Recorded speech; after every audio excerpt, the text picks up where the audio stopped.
WJBW is made possible by sausage. Stick one in your mouth. I hear a little bit of feedback in the mic. These charges are not mine. Hey, welcome to the JBW Web DBWDD.com org RevRevShow.com. Oh, yes! Guys, you fucking asinine. Can you give me a massage? I love you. Holla at you. Ooh, girl.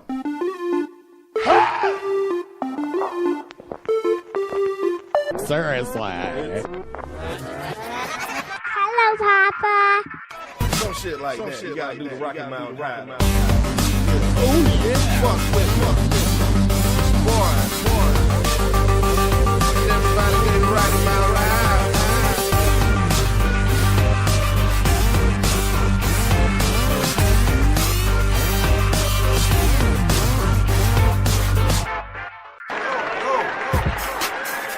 WJBW. You don't want to.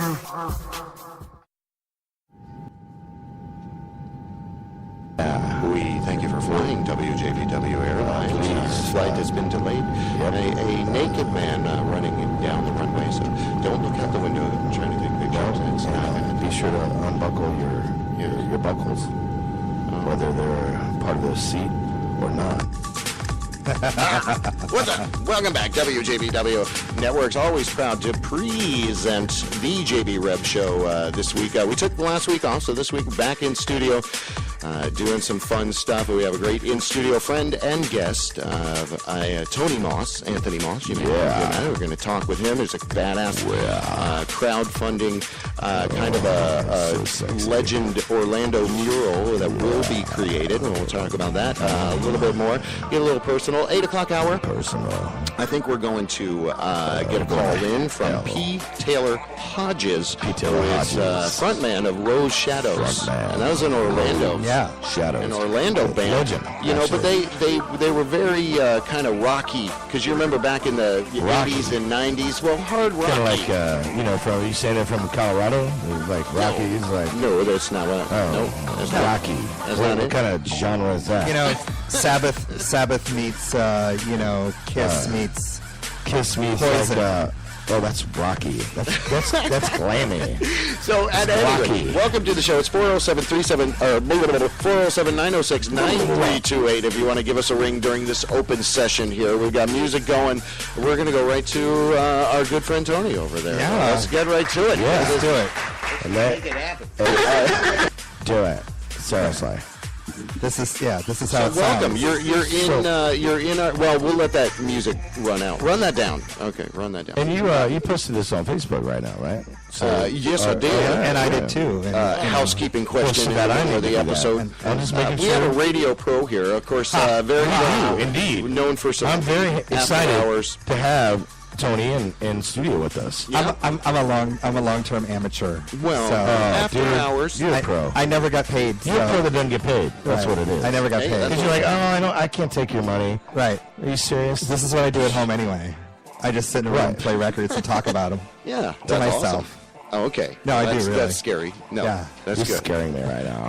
Well, you are on PRK. Are they getting that antenna thing So going? yeah, What's so we can going on talk with about that. that'd be So WPRK has been kind of off the air, transmitting but not broadcasting. You know, there's a subtle difference there because legally we have to transmit. If we have a license, our transmitter has to be on. We have to be transmitting, but no antenna, so no boost, so you can't really catch us on the air. But we are streaming at WPRK.org. Okay. So you can hear us live stream out of that same little. But people don't know that little area there is basically in a basement. So when the hurricane came through, it was a prime spot for flooding. Right. There's always a little bit of flooding in the basement, but actually the problem wasn't the flooding. The problem was that And not just from the weather. Right, exactly. Seriously. There's always a wet party. Yeah. So early in the show. I'm just saying. I can say, too, Yeah. because I don't know if you know this, Tony, but I had a show and from 89 till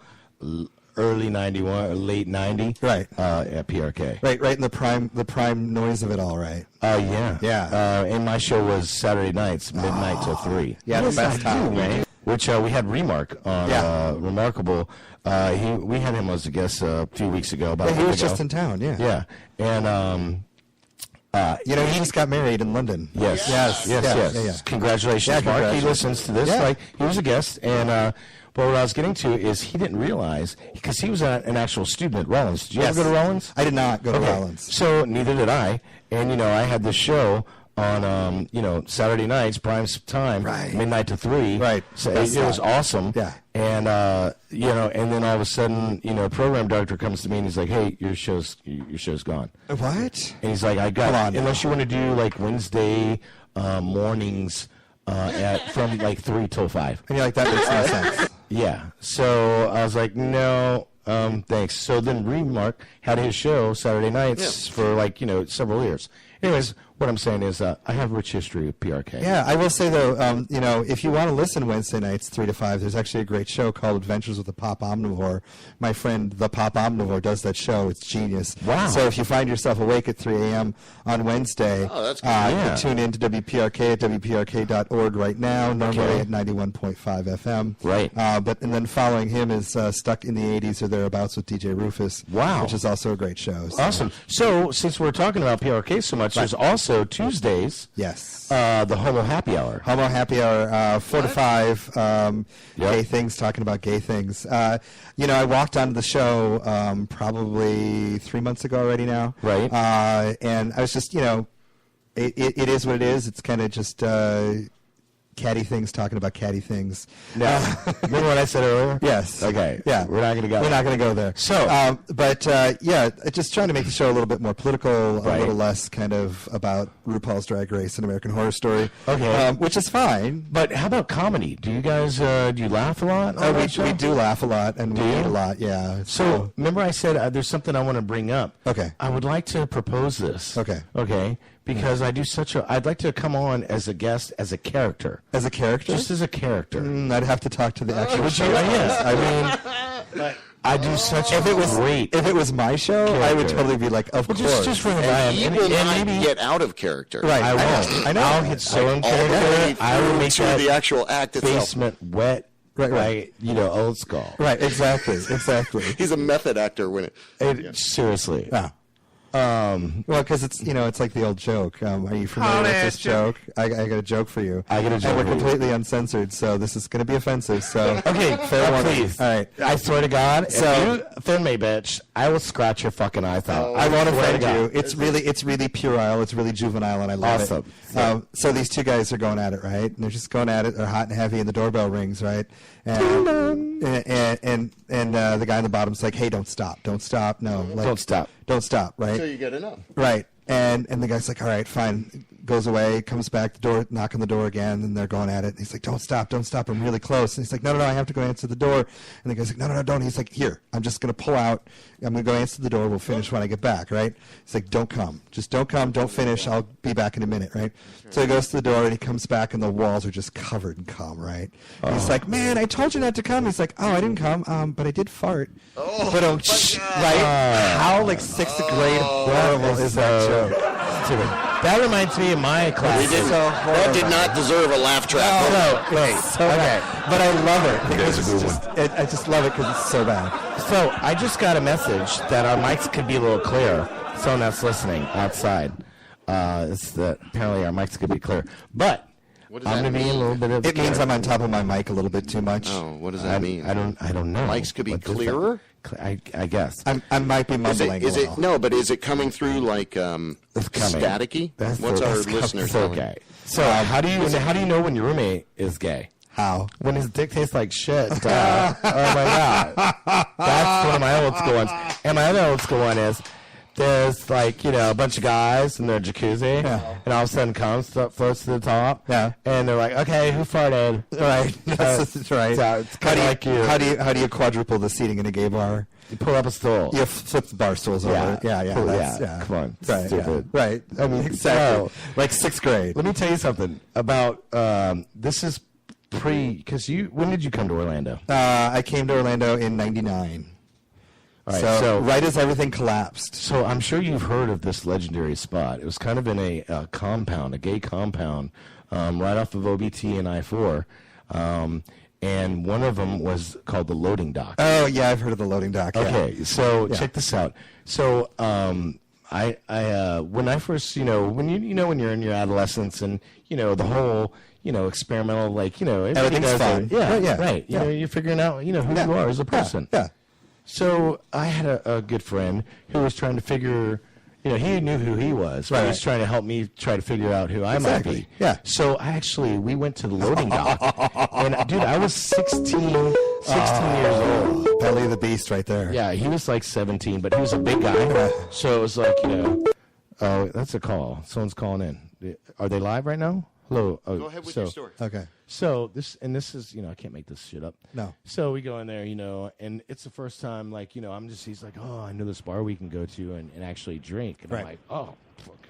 Yeah, let's go. Let's go. Right. Hello, yeah. Yeah. So we go in, and, and being 16 years old, I hope my parents don't listen to this. Do you hear that noise? Yeah, we got some radio something static going on there. Where Is it me? Is it you? Is it the universe? It could be the universe. But is it the ghost of Billy being like, "Come on now"? Yeah, right.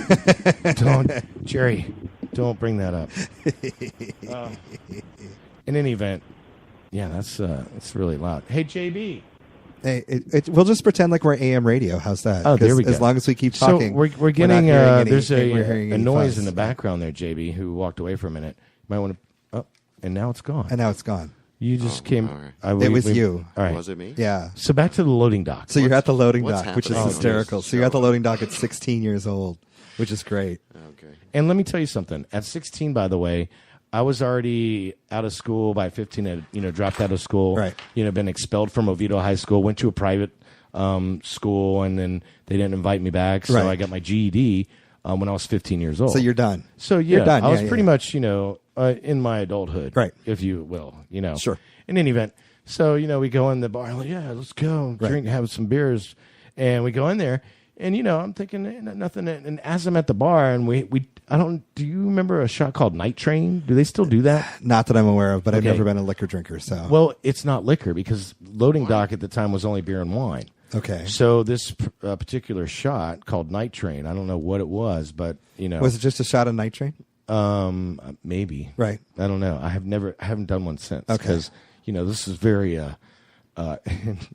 this story ends up really kind of funny and sad in the same way. Good, because I got a funny and sad story too. Okay, good.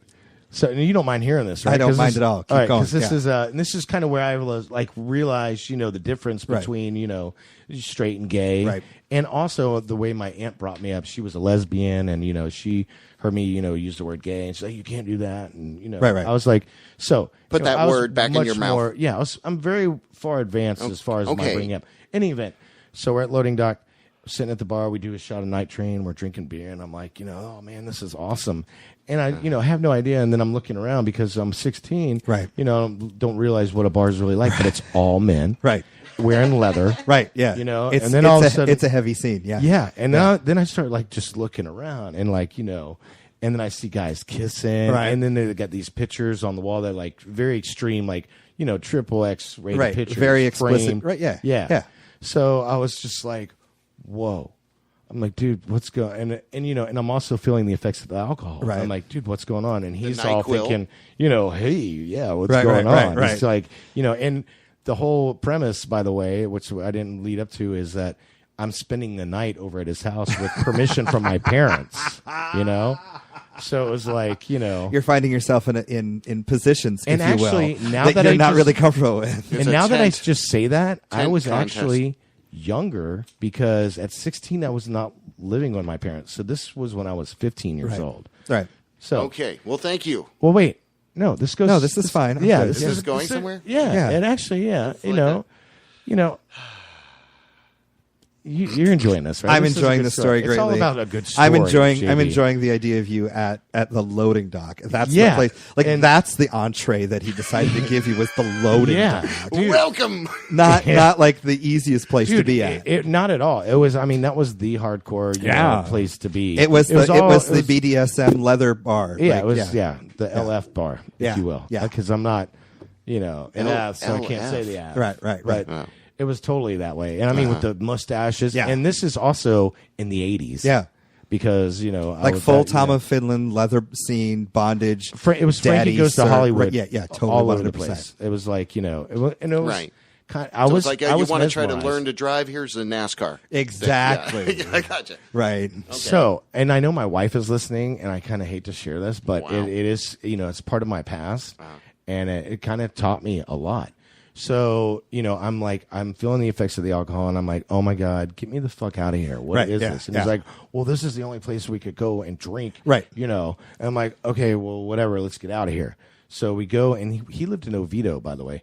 So we drove from, that's a drive. yeah, to Oviedo, and then we go to his house, and then he proceeds. I'm like, because we're drunk and we're kind of Right. funny. He's all like kidding, like, oh, don't worry about it, Right. just playing it off, like, Right.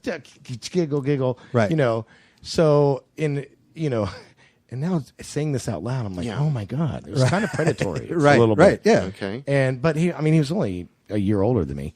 In any event, we go back to his house, and he pops in a VHS tape of He gay did. porn. He did not. Yes, he did. He did indeed. And I was like, dude, oh my God. That's like the oldest trick in the book. In Yeah. fact, the older trick is you put in the porn, right? You're like, hey man, you want to watch a movie? Sure. And you put in porn. You're like, hey, it's cool, man. Starts out as straight porn, right? And then becomes gay porn. Okay. So then you're like, hey, it's just people doing people. Dudes have dudes. It's just dudes doing dude stuff. And then you're like, this is not just like dudes don't do this. Well, so this is where the story takes a little bit of a twist. Right. Oh my goodness. So this was in his bedroom, by Right. the way. Oh, my goodness. And so I'm like, oh my God, fuck this. I'm going back on the couch. Right, I'm done with this. I wish I could call my parents. At this point, it's like 3 a.m. Right. So I'm out there, and needless to say, I'm out on the couch, and guess who comes into the room? Right. It's his sister. Oh. His hot blonde sister that fucking was just almost ready to pounce, like, a year older than him. And I was, by the way, I was, I don't mean to toot my own horn, but back in the day, I used to be a good looking guy and, or boy at that point. And, so she, fucks the hell out of me. All right. We'll just put it at that. Right. So like, that Yeah. wasn't so bad. All right, And the next day yeah. I go back, and, Right, yeah. So 3 weeks later, or actually not even 3 weeks, like, I don't know, a week or two later, I'm pissing fire. Got gonorrhea from her. Of course. And I had to get my parents were like, what the fuck? How did that happen? Because Right. they take me to the, the pediatrician. Why are we laughing? Right, to the at pediatrician. Yeah, and I got gonorrhea. Right. So, yeah, that's was that's funny. my story. I stepped on your line. Okay, so I'm going to piggyback off of that. All right. Ha ha ha. So I will have to say that I've Holla at ya. been pretty careful. I'm not very promiscuous, but there was a year and a half between my first husband and when I got married to Billy that I was kind of messing around. All right. And I get a phone call from this guy, and he's just like, hey, I need you to do me a favor. I'm like, sure. And he's like, I need you to go down to the public health building. I'm like, okay. He's like, yeah, I tested positive for syphilis, and I need you to go down and get tested. And I was just like, okay. I'm like, I kind of know how that's transmitted, and I know what we did, and I really think that I'm fine. But if you gave them my name as somebody you've been with, then I have to do this. It's part of public health. Oh, so really? Yeah. Oh, I don't know. Okay. Yeah. So I go down. Well, I mean, he's like, they're going to call you. Oh, Right. All right. He's like, I gave them your name as somebody that I've had sex with. And so man. Wow. they're going to call you and have you come in for an appointment. I'm like, that's fine. That's cool. That's groovy, whatever. And he's like, I'm really sorry. And I'm like, I am 98% positive that we didn't do anything which would transmit that. But so I go down there, I'm sitting in the office, and the guy calls me in, and, he does the test, and it's just a swab. Like, it's not even a thing, right? It's like, it's not like they have to put a swab in your urethra or anything. Like, it's just a thing. So he's like, so you're sexually active? I'm like, yeah. He's like, you're not using protection. And I'm like, well, no, not generally, no. And he's like, well, how many people have you slept with? And I'm like, 2. And he's just like, what? And I'm like, 2. And he's like, you mean 2 like within the last week? I'm like, no, 2. And he's just like, no, seriously. And I'm like, no, like 2 people. And he just couldn't get over the fact that I was sitting in his office being, part of this kind of like syphilis scare. And I was like 2. And he's like, no, seriously. And I'm like, no, I'm not being shy here. I'm not holding anything back. Like, my answer is 2. This person, one other person, that's their name. And he's like, he's already on the list. I'm like, okay, well, then we're good. And he's like, all right, we'll let you know in a week. If you don't hear from us, you're good. And I never heard from him. But the hysterical thing That's a crazy policy, though. Wait, the hysterical thing is what? He didn't believe me. Like, he wouldn't believe me that the answer That was it was just 2. 2. Yeah. Right. And I was like, how many people generally? Like, come on. You mean too many? Yeah, exactly. 2 at a time. And I'm like, no, just 2. And here's the name of the other person, and he's already on the list. So, bingo. Like, we're done. Oh, hey, we got an update from the internet. Night Train drink recipe was made with cranberry juice, scotch, and tequila. No, Right. That's from Frankie Messina chiming tell in. Frankie that's not correct because this was in the 80s. This was a non-liquor you do bar. that on your own time. Right. Well, Fight but me. it I'm was just telling something you. that came out of a bottle. Well, I'm And reading it like it's gospel. Oh, 'cause right. It is. All right. So where are we at right now? I Where don't want where to. do you want to talking, be? having fun. Unrandom field. I don't keep know. This breaking- is the interrupting most us. If we're gonna go with funny eclectic stories. opening that we've ever done. I guess. Okay. Hey, It's good. I like it. It's very good. So I have a Okay, funny so we'll dating let it- story that okay. kind of ties into all of this. All right. So I decided a couple weeks ago that I was gonna put my feet in the ocean and see how wet I could get. So I went on Growler, and if you're not familiar with Growler, Oh, this is your dating debacle Yeah, story. this is my dating debacle. See? right. So right. Jeez, Jamie. That's a good noise. That's the best Anyway, thing. so I thought I'd test the waters and see where I'm at, see what's out there, remind myself how horrible it actually is to be dating, and so on and so forth. So I caught the attention of this gentleman, and I was like, hey, you want to go on a date? And on his profile, it said he loved Japanime, and I was just like, hey, you want to go get some sushi? We'll watch Akira. We'll see where it goes from there, right? Wow. All right. And he was just like, oh, I've never seen Akira. And I'm like, oh, well, you like Japanime, but you've never seen Akira, right? That doesn't make sense. Like, Right. So but- he's not even Japanese. right. He doesn't yeah. like Chris Japan. Hansen. Right, exactly. So, but I'm like, all right. So he picks me up, and he's an hour late, right? I'm already like, dude, like, Really? yeah. And now he had been Like, come texting me. on. He had been texting me, and it was just kind of a miscommunication on both of our parts. And I was just Okay. like, all right. So You let that go, right? So we go to the- You're already yeah. holding a grudge, though. I no. can tell. I But let it go. I let okay, it go. all right. So we go to the sushi restaurant. We All sit right. down, and the waitress brings the menus, and I just kind of fold up my menu and I hand it to him. I'm like, you know what? I said, I asked you out. I'm like, you order whatever you want. We'll just kind of share. I'll pick up the tab. It'll be cool. Like, we'll just kind of do get to know you stuff. And he's just like, well, I don't really like sushi.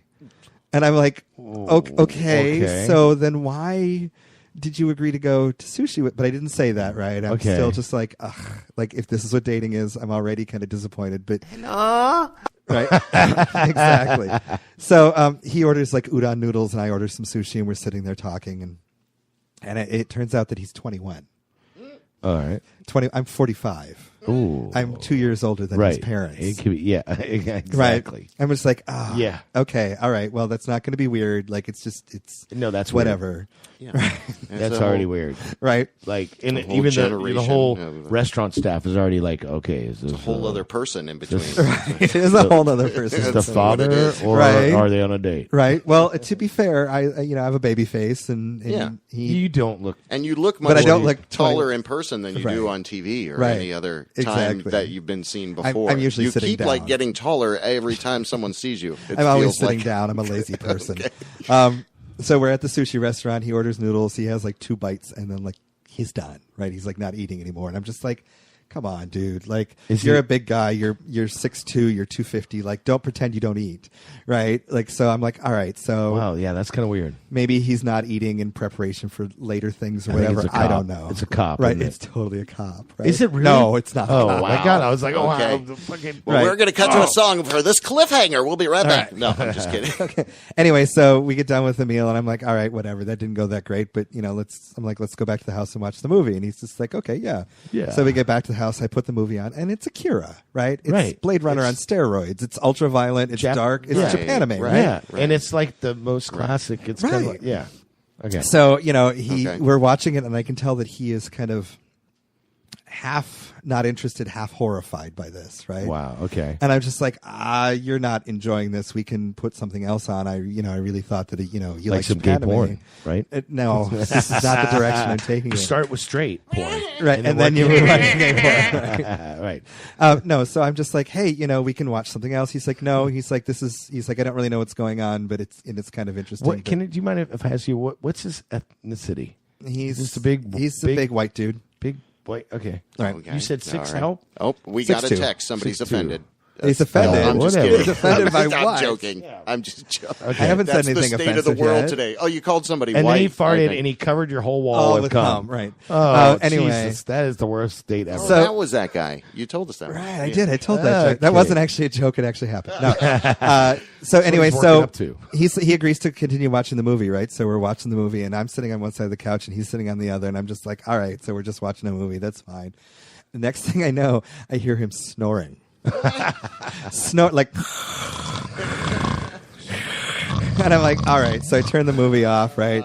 And I kind of shake And him. then up. you put your dick in his mouth. No, I did not. Here, snore on this, motherfucker. No. I woke him up, and he's just You like, teabagged him. Right? No, I didn't teabag him. That's where it's at. Wow. I'm a lot of things. There's no teabagging. I would have unless- teabagged the bitch. Unless you ask. If you ask, I'm like, sure. But Holla at ya. without asking, no. I would have taken pictures with his phone of me teabagging him. No. And then posted it. Anyway, Anyways. I wake him up, right? And I'm like, obviously, this isn't going that great. Like, we can try something else. And I know how did you wake him up? I just kind of You teabagged him. He's like, oh my God, what is this? Okay, for the benefit of the story and to add another layer to my reputation, I totally teabagged him. Like, for That's 40 where minutes. it's at. There we go. It took All right. 40 minutes of teabagging for him to wake up. That's how tired he was. I did Christmas But bells. and the snore must have been felt Okay. wonderful. on It your nuts. was, actually. It's like, You think he's going to ask a question, and then he goes all sideways Right, into the right. joke But ditch. it's like when you hit third gear on the Harley. I mean, that's always why I love riding bitch seat on the Harley, is because I'm just like, just hit third gear. Just hit third gear, and I'll be a happy, happy man. You might be a little bit surprised by what hits your back, but I'll be a happy man. I want to get a Harley now. Right? Come pick me up. We'll have a good time. I'll have a good time. I don't know how you'll feel about it, but I'll have a good time. So we turn the movie off, right? All right. And I'm like, all right, if you want to go, that's cool. And he's like, no, I want to hang out. And I'm like, all right, we can put a different movie in. We can. I'm like, I got a hot tub. He's like, oh yeah, let's go get in the hot tub. I'm like, Get Gay porn over by the hot tub. I'm like, all right, fine. If that's what you wanted to do, if like you just wanted to come over and get in the hot Should've tub and led see with where that it went, shit, right? then I was like, you should have just told me. right. But so we get in the hot tub, and he's a big guy, and he was actually a little shy at first. He was like, she's like, I'm going to keep my shorts on and keep my shirt on, and I'm just like, I kind of like big guys. Like, take your shirt off. It's my backyard. It's private. Like, let's get in the hot tub. Yeah, This is- not at the Ramada Inn. Right, exactly. Like, we're not at the public pool. I get it, but at the same time, just take your goddamn shirt off. So we get in the hot tub, right, and we're talking, and we're just kind of flirting, and then I realize I'm having some serious gastrointestinal distress. Oh. Right. And then And then I literally floated to the top. No. and he said he farted? No. I didn't fart. I literally, we're having a conversation. I literally kind of put my hand on the chest and like, hold your thought. I'll be right back. I make it out of the hot tub, but not off the patio, and just proceed to just shit myself. Wow. What kind I can't of- believe you're being This so is honest a with the great story. opening so Right. far. This No. is like a raw. This is a dating This might be a debacle. threefold. It's a Can you dating- keep coming back every week? Yeah, I Okay. can actually. So I'm he'll wearing, take over. I'm wearing these Yeah, really what- awesome blue and white seersucker shorts, which are now not blue and white Oh, seersucker yeah. shorts. It is, and it's not just kind of like the Oh. kind of diarrhea where you're like, oh shit, I crit my, like, it's running down my Oh, legs. my God. And my patio's kind of dark, and I'm facing him, right? So I'm thinking to myself, maybe he doesn't see, right? I'm far enough away that I'm like, I'm just gonna go in the house for a minute. I'll be back in a couple of minutes. Right. You just stay in the hot tub, Wow. and I'll be back, right? So I make my way into the bathroom, jump in the shower, shorts on and all, just kind of wash myself off. Wow. Bathroom smells like an open sewer, right? Oh, my I'm just gosh. like, this is the worst. So I finally get like dried off, and I just have a towel on, and I come out of the bathroom, and he's standing there in the dining room in his pants and his shirt, and he's just like, "You were in there a while," and he's like, wasn't sure what was going on," and he's like, and I was just like, I'm not feeling very well. Yeah. Oh my. And I'm like, I get it. If you want to go, that's good. Like, maybe that's the best idea. And he's Yeah. just like, yeah. I'm like, we'll reschedule. We'll do something later. So I kind of walk him to the door in my towel, and we get to the door, and I open the door, and he leaving, and he turns, and he kind of leans in for a kiss, right? And I just kind of put my hand on his chest and kind of gave him the tap and was like, "You have a good night. I'll talk to you later." Oh my God! So I don't know if he knew that I shit my pants, or I'm gonna have to go with hell yes. He knew you shit your pants because he had his clothes on. I know, but then why would you lean in for like a good night kiss? Because he felt bad for you. Yeah, but don't. But at that point, I mean, I can only imagine what's going through your mind. What's going through my mind? This is your house. This is a great first date, isn't it? Oh my God. Jeez. Yeah. Dude. So, right. That So is just dating's kind of off the table for a while. wow. Best story ever. Yeah. Hello, this is the JB Rev Show. Who is this? Hey, man. It's me. Oh, what's going on with you? Maybe I'm calling in from right in the room, pretending I am. Well, so yeah, JB, we don't appreciate you keep interrupting the awesome banter that me and Tony have going on. To call the show is my own show. Oh. I'm on it with you. What's up? Well, it's true. What are you guys doing? I'm sorry, I just totally took over your show. No, but do you have a story about shitting your...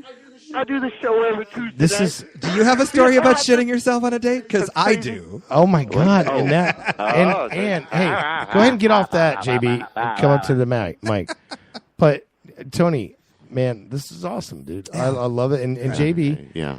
I'm sorry you're feeling left out over there, buddy. No, right? it's okay. But this I just is want to make sure I was coming through there with you. We kind of talked about the dating debacle, and I even said save it for the show. Did I not tell you that? Yep. Yeah. I said save it for the show. Well, I guess the point of what I'm saying is maybe I should have laid it out a little. Like, let's talk about this and then this, or Well, but now it's like, hey, listen to this show. It's about this mural, and we've got this whole we'll get to that half an hour. We'll of get to just really Awesome out there stuff. Awesome. Out there, man. Awesome stuff. Totally out there, man. we can pull back and be serious. You're Give me censoring about your own show. 6 minutes. Yeah. And I'll cut to a track. We'll prep for the 8 o'clock about call, this? and then we'll come back. How about this? Beautiful. Let's go ahead and do the Reverend's revelation. What right now? Yeah, let's go ahead because do you have it set up? Or do you have something? No. Okay, let's just go ahead and take a break. Do what you're going to do. Do what you're going to Talking do. about what y'all. Yeah. No, I was saying take a break. in 5 minutes now we'll go to a break. Oh, okay. All right. Oh, so Yeah, see- so that's that was my first foray into dating since I've been single, which is Wow. only So- 4.5 months. So And how long ago did that happen? that was July 20. Oh, how long ago was the date? Yeah. Saturday. Oh my God. Saturday. Let me But tell you I was something. going to say that guy sounded like he wasn't all there. Maybe. Well, yeah. It was No, a here's little the thing. slow. So yeah. the reason why I agreed to go on Let's the date with dissect him. this a little bit. The reason why I agreed to go on the date with him is because Right. I'd been chatting with him on Growler, which He's you're his big brother in the program. Yeah. I 13th stepped him. Yeah, that's right. Because he's 21. That's right. Right. And that's another thing there. But no, so the deal was I realized that like Growler is not a dating app; it's a hookup app. Like it's just Right. Like you're not really there to be like conversation. But my profile is difficult. Like I don't use my real name. My pictures are really arty. Like there's no nakedness in them. Right. There's nothing kind of sexual about my You Growler just want profile. interaction. I want conversation and company. That's all I'm really looking for. And so I'm not really being very successful. So this guy kind of responded, and I was just like, okay. And I talked to him for a bit, and he like has his own house and his own car, and I didn't realize he was only 21, and he, Right. he's got a serious job and all this stuff. Right. So I thought, oh, here's some like stable, mature guy. And the thing that I realize now is what I thought was stability and maturity is just boring.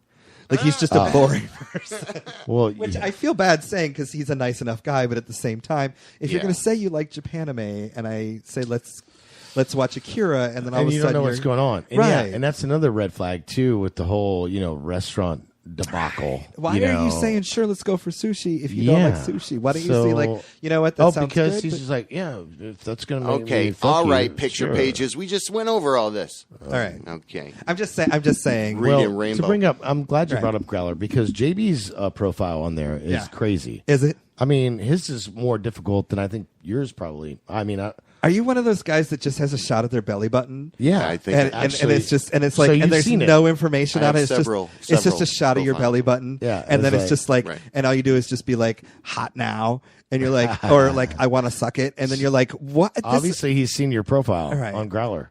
and then it's like an undisclosed location, and no, you're like this no, sounds like no. a serial Yeah, killer. it's Nope, it's nope. WebJB on Nope, Growler.com. Right, what's going to happen? Are your kids going to walk in the middle of this? Is Yeah, your right. wife going to He has stab no me? kids. I mean, you can't have. No. I'm not saying you. I'm just saying like you go on these sites and then like there's no information and You there's don't not know. a face pic and it's just like some random like it's a shot of their calf or something and you're just like, what's going to happen here? Do you want me to meet you at like the rest stop scary. or That's something? scary. And then are you just going to kind of try? Are you going to just try and shoot me up with some meth and then make me a sex slave? Because that's not really what Okay, I'm looking for. I'll try it. I'm not into that. I'm just saying. I'll do anything once. I won't. Well, I- then I- you're I- not living. No, Let me tell you. I know. I got a lot of rules when it comes to all that stuff. Rules are Rules. meant to be Okay, well, broken. with Break some rules. Are you with gonna it- go for a I break? say this interestingly. What kind of We crap are are you speaking gonna with play? Tony Mauss. Yeah, over in there, studio. and we're It's been going awesome. to. Yeah, that was. I love you, Tony. PRK, WPRK. What's your shifts over there? Give us your shifts and shows. So my again. regular show is called Bargain Bin Bonanza. It's on Monday mornings, midnight to 3 a.m. I go by the radio handle of Phantom Third Channel. So I also sub a lot. So I'm on quite often.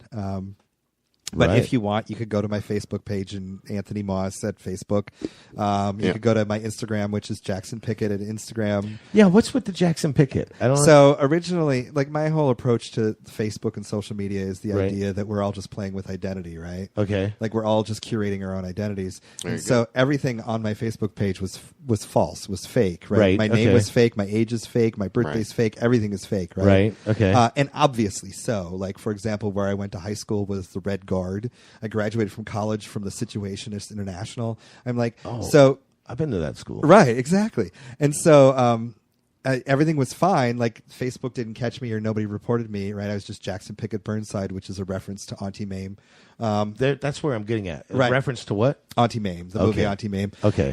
And so I ran with that for years, and then I got married to Billy, and within like a week, Facebook was like, "We don't think you are who you say you are," and I'm like, Oh. "I think that's rather obvious that I'm not." Right. But fine, and they're like, "We need you to give us your name, your real name." So I put in my real name, but they didn't make me change anything else. Wow. And I'm like, if I'd have been just Rock a little and bit roll. more clever, I would have just come up with another fake name. Yeah, right. Oh. Hey, you're not. But E.T. clever, you're not. Right. You're Let me not. tell you that. I'm not clever. Just kidding. I'm a lot of All right. things, but clever. Well, is Clever. coming up at 8 o'clock, we've got a scheduled call. Phew. So Right. after No. that, we will talk a little bit about this badass mural Yeah. project that Yeah. you're doing. the thing we're supposed And- to be talking well, about. I thought we'd open with that, and this would be the B-side, but Man. we flipped the B-side and the A-side, and as usual, Yeah, we'll do part two. Everything gonna be okay. Let Papa. It is, Boogaloo. yeah. We are in Orlando, and VJB Rev Show every week coming at you. Yeah. Listen to some.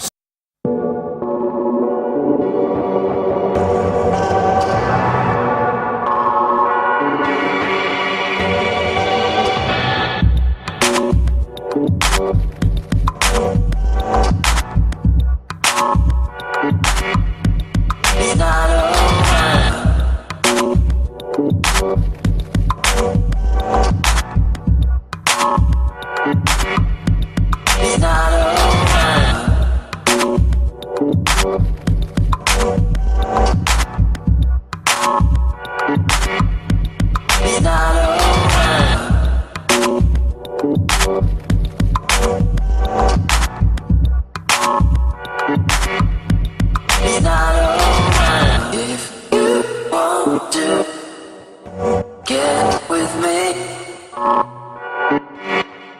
It's not over. You got to try. It's not over.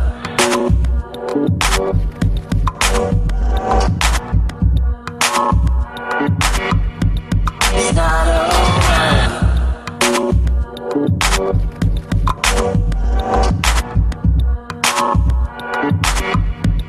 It's not over. If you want to get with me,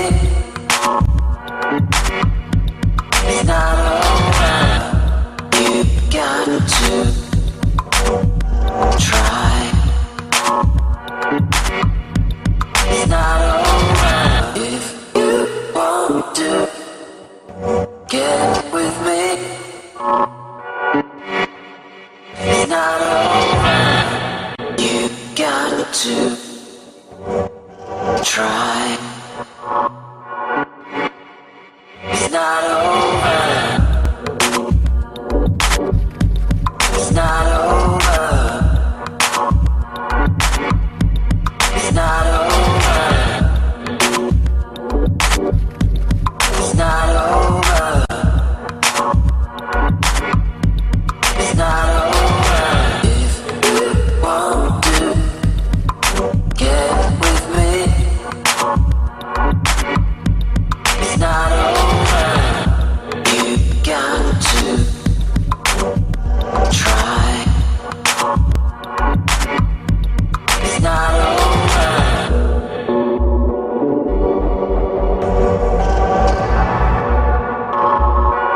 It's not over. It's not over.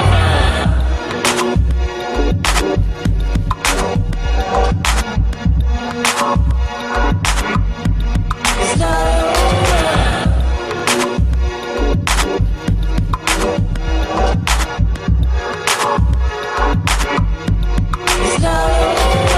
If you want to get with me, it's not over. You got to try. It's not over. If you want to get with me,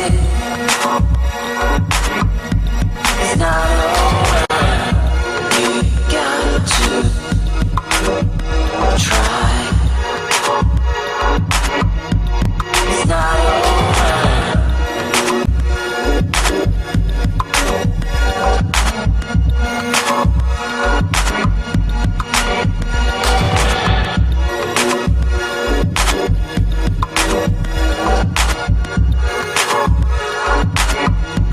It's not over.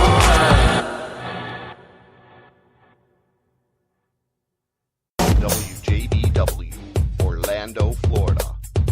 The first quasi-radio web show. Wow. Yeah. Double. I mean, think Welcome about back. It is fun, right? The JB Rev Show. Yes, I do, man. It's the most Yes, fun you I can do. have. Every Hey, Tuesday man. night, we talk with talented people. Yeah, Talk we with do. This buddy, is amazing to be Tony here, by the Mauss way. in Thank the you. room. You rock, Yeah, buddy. man. And we For thank us, you for too. doing that. And on the line with us, we have a special Yeah, we do. guest. It's Taylor Hodges from the group Rose Shadows. Orlando knows him as, and he still plays music now under a different name, and still is rocking. So welcome to the show, Taylor. How the hell you doing, man? I'm doing all right, guys. How are y'all? Rock and roll. Man, we are doing good. great. We're We're going to good. give you this. Local You're legend. still doing music. Taylor Hodges, local legend. There you go. He Absolutely. still lives in Florida, actually. Were you from Florida, Taylor?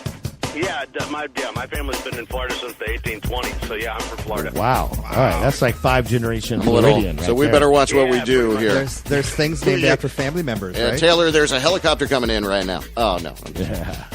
There's not. No, it's not that bad.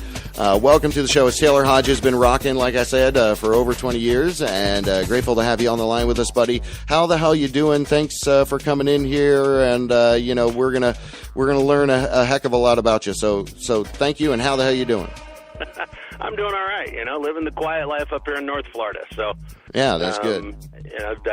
But still playing music and teaching 4th grade math. So life's pretty Wow, and that is cool. Well, there you go. Man. And I guess what we normally do with music is we like to learn about people's origins. So give us a little background and maybe even detail Rose Shadows, or the culmination or whatever you did before that. Would be great to hear. Let's see. For me, I mean, I grew up in that Orlando scene. My first real band, and I mean, Stumble, which was one of the founding bands of that underground scene, along with 7,000 Gifts. I was a founding member of that. Wow. Oh, yeah. And Wow. Then formed Catfish Dinner with Christy and Dennis.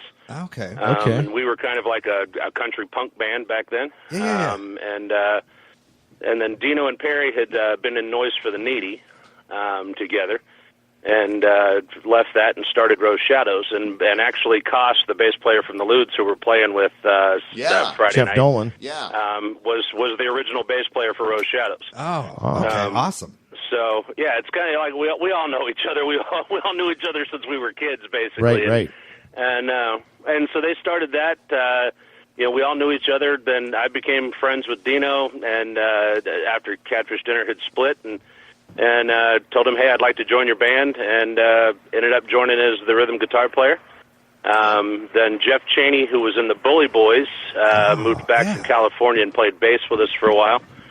And then after he left, went back to California. John, who was in Black Label, came on board with playing bass, and Heath came on playing drums. So you just know everybody, basically. Yeah. Well, I mean, it was all like a big family. Like Rose Shadows was I like know. Craven A days, right? Right. Absolutely. Like, that was like, Yeah, absolutely. Okay. Because Marissa DeMeo was the original lead singer for Craven A, Right.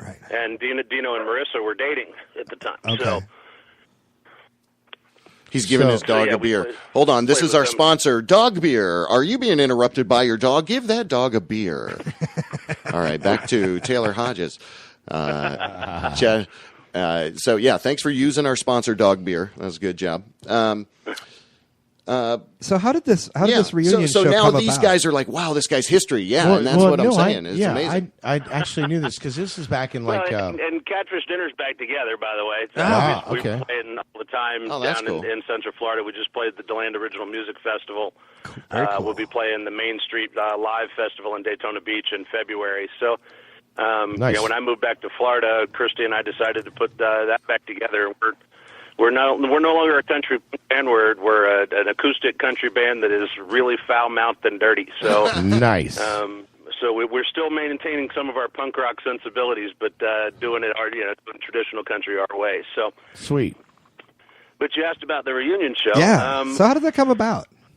Well, we did, the five of us have always been in contact through either each other or, in Facebook. some way or another for all these years. And about 10 years ago, we all five got together in Las Vegas, where John was living at the time, and just rented a rehearsal space and played together just for ourselves.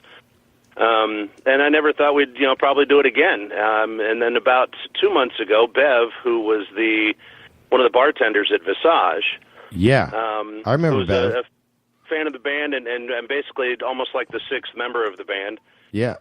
posted on Facebook that her birthday was coming up, and she wanted to. Wow. One of the things that she would love to have for her birthday is for us to play a show. Oh, that's great.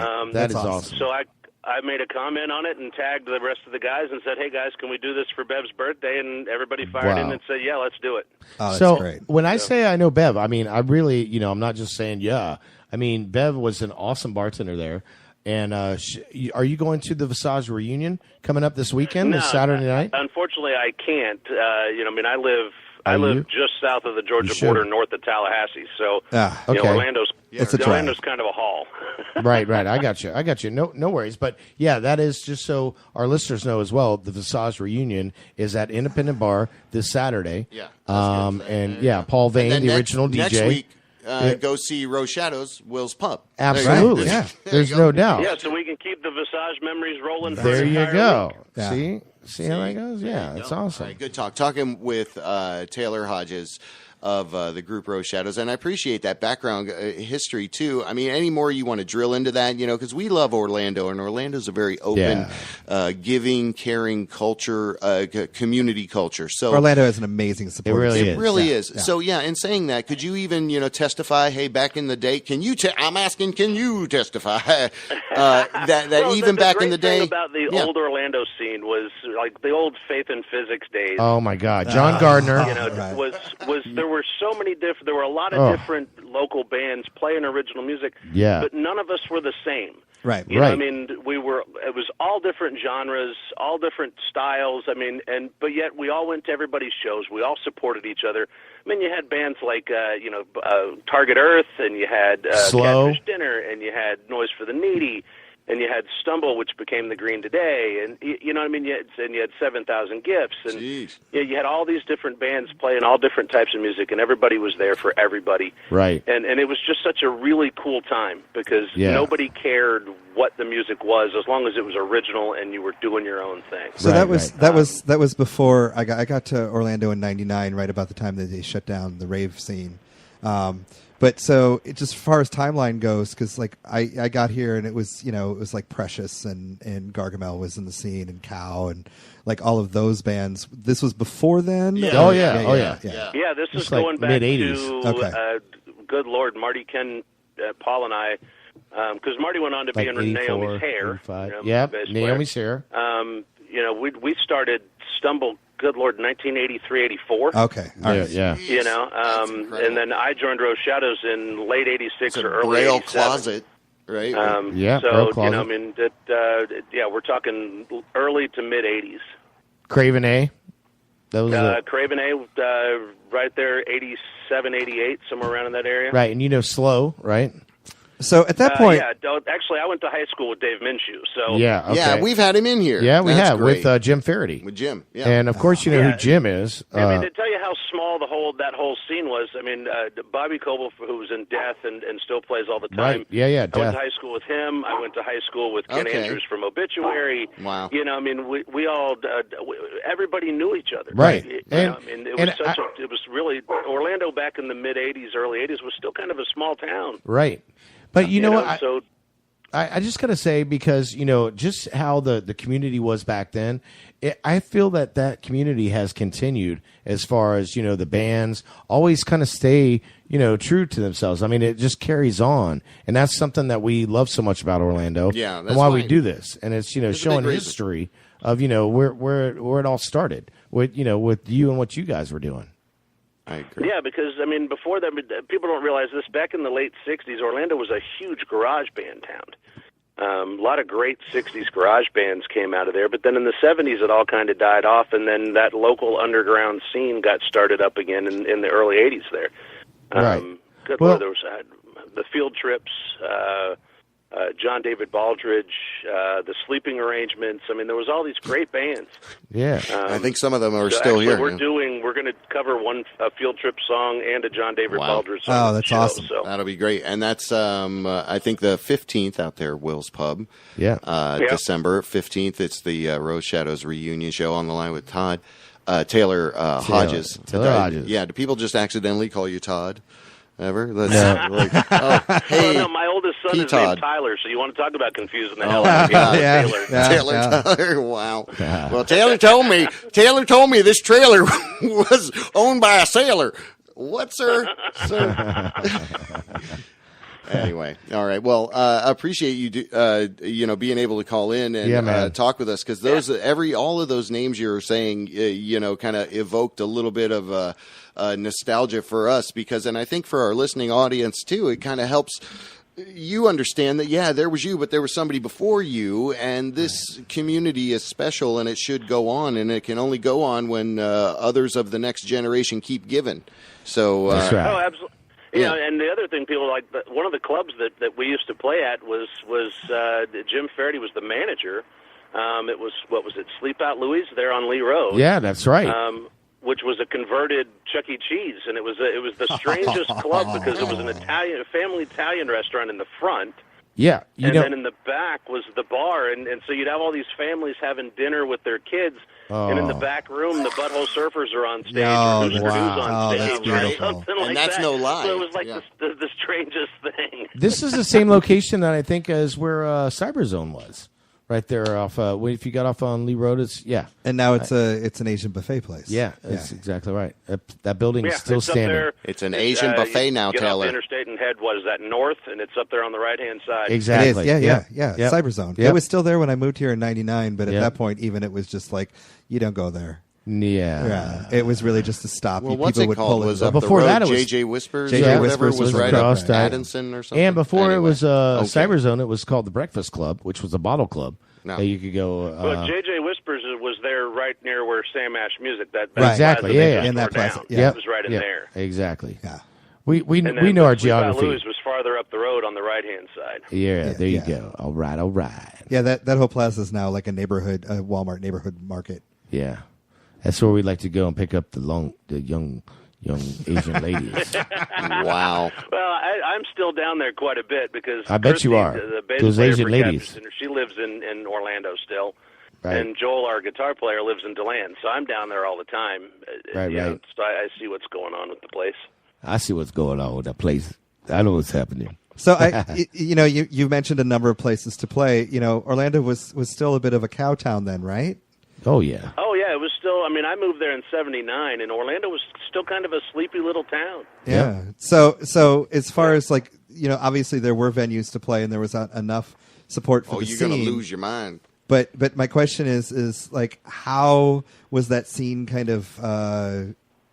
What was the reaction to the larger community to that scene? Was there kind of that whole kind of like fear of punk rock going on? Like, were people just like, you guys are a bunch of crazy, insane kids, and we need to shut this down? Or was it insular enough that you guys didn't feel that? You know, honestly, I was like 15, 16 years old. I didn't care what anybody thought.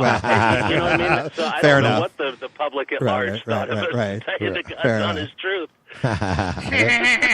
That's awesome. Awesome.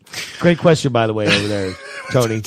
So what did you feel, about your parents thinking that you were out late, a couple nights away? No, I just, I know. I'm just kidding. I just know that, Orlando hasn't always been what it is now. And, what happened with the rave scene, it kind of blew up and then the city kind of shut it down. I was just kind of imagining that's kind of what was happening with music scenes up until that point. Back then, though, things were like in little clusters and stuff. What the fuck you know about back then? You weren't even here. Yeah, I was in Daytona, but we would come to Orlando. Daytona. I knew about it. And when you were talking about? 79, you were... I was a well-traveled young man. We would go right up to I-4. Hey. We would go to Oz. We're talking to Tyler. Go to Hodges. Scruffy Murphy's. And by Tyler, I mean Taylor. Taylor Hodges. And by Tyler, yeah. Of Rose Shadows playing Saturday. No, Friday. December 15th. At Will's Pub. Right. Man, it's been awesome having you on tonight, man. Thank you so much. Well, freshly dubbed local legend. So thanks for indulging us. No, don't do it. Yeah. Student. Well, thanks for having me, guys. Like I said, I didn't figure anybody would give a crap after 30 years, but hey, Oh man. Well, we'd like to thank our friends exclusively over there at the Modern Music Movement. Yeah. Google that. Look now. Look them up. They are here in Orlando. They put on a ton of great shows. So so they're kind of our conduit to you. So we appreciate your time, brother. We're going to roll into a couple of tracks. I've actually got a couple queued up. Those Were the Days and Night Drive. You want to talk us into either one of those? Honestly, Dino wrote all the lyrics. I have no idea what they're about. Woo! That's perfect. So, that couldn't be better. That's awesome. All I did was show up and play guitar, man. I do not endorse this whatsoever. All right. Well, you rock, buddy. I appreciate it. We're going to run right into it then. Let's hear some Rose Shadows. DJB Rep Show. We'll be back.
Tonight, whoa.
I hate to say goodbye, but I know when it's the right time, you'll have to pass the line. And I wish you all the best, the man of my nature can attest to. But I warned you once before, and you forgot to die. And I asked you why, and now you're in nightmares today. You're living in nightmares today.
WJBW.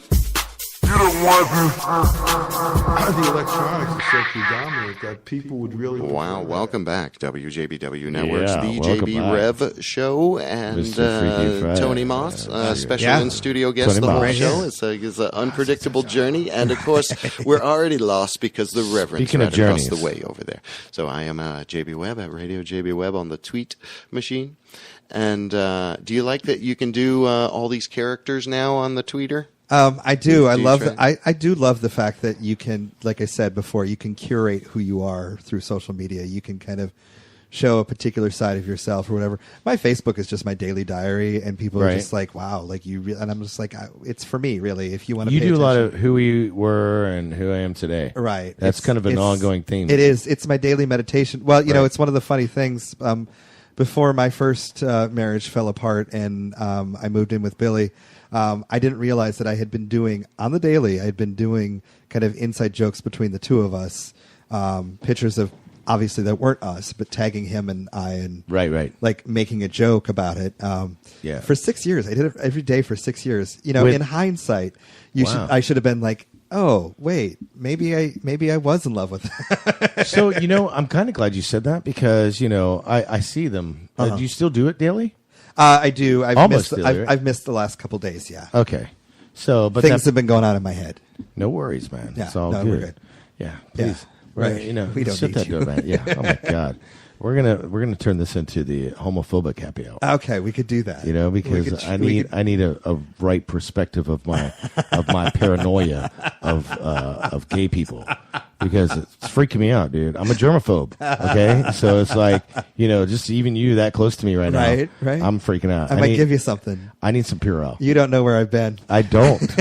And when I think about it, and the 21-year-old guy that you were eating noodles with, Yeah. it really. I hope one of those is for me. What is that? That's nothing. Wow. So JB just comes in the room with some sort of delicious beverage. And Oh, hands these it are- to- these are to phenomenal. Tony. Well, yeah, it looked phenomenal. I can't Yeah. believe he didn't bring. What kind of shit is that? Like, you is had he- you had a cup of something. No, I have this cup has been empty. We didn't for the know that. past, It's not He see-through. knew that. Are you kidding me? He knew it. Anyways, back to We're my- now the two my- old guys my- at the end of the bar talking about nothing. But go ahead. right? Right. So hey, I've been listening to this Norm Macdonald today, Yeah. and it was just so like he's so. I mean, have you ever seen his podcast? By the way, I have not. well, you need to look into it because he does a talk show, and it's on YouTube, and it is absolutely hilarious. Norm Macdonald, and he just has such a dry sense of humor, and he's so witty and intelligent and aware of what and he's so like kind of like androgynous. Yeah. See, androgynous. Yeah. Look, I think I made that sound clear. That just reminded me. I did. Yeah. There was a time that I was a bartender at it was called the Blue Note, downtown Orlando, Thirsty Whale, which is now the Social, right? But it was Sapphire Supper Club, then it was Downtown Blues and Jazz Club, but at the time it was a Blue Note, and I was a bartender, and I had this big party of like 12 people, and I went up to him and what kind of drinks do you want? And then I read the menu to him, and just so you know, and this, I was like 18 years old, already bartending, and I'm reading the menu, and I said, and for your hordivores, you did will be, I swear to you, and the whole table, they thought I was doing it as a joke. And they're all laughing at me. I'm like, why are they laughing at me? And they're like, and I heard the one guy, hors d'oeuvres, hors-d'oeuvres. That's hilarious. That's so funny. And you're like, I was like, yeah, I totally played it off. Right. But that was like androgynous. Right. So I felt, I almost didn't want to say it, and how many times I thought about it before I did, and I still fucked it up. That's fine. I mean, so now it's English is a living language. It changes on a daily basis. So what is this beverage? It's delicious. Is it here?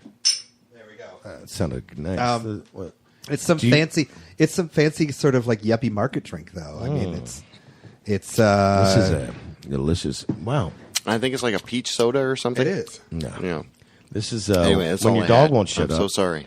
Yeah, actually, in your case, that's actually dog beer. You're right. You're drinking kitty, dog beer. Yeah, dog beer. Love the dog beer. Love the dog beer. It is so delicious. So do we want to get serious for a moment about the mural? Yeah, we could do that.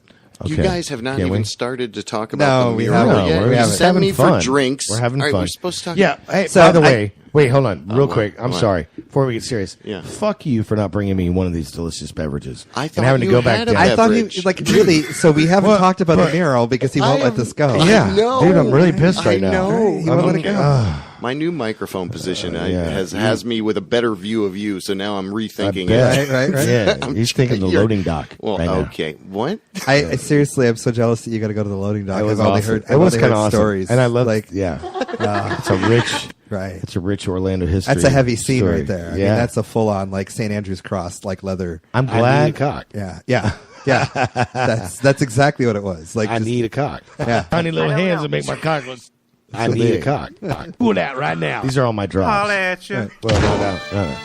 Anyways, all right, let's get serious. And we're gonna talk about the mural. We're going to talk about the mural. So, a little background, whether you know or don't know.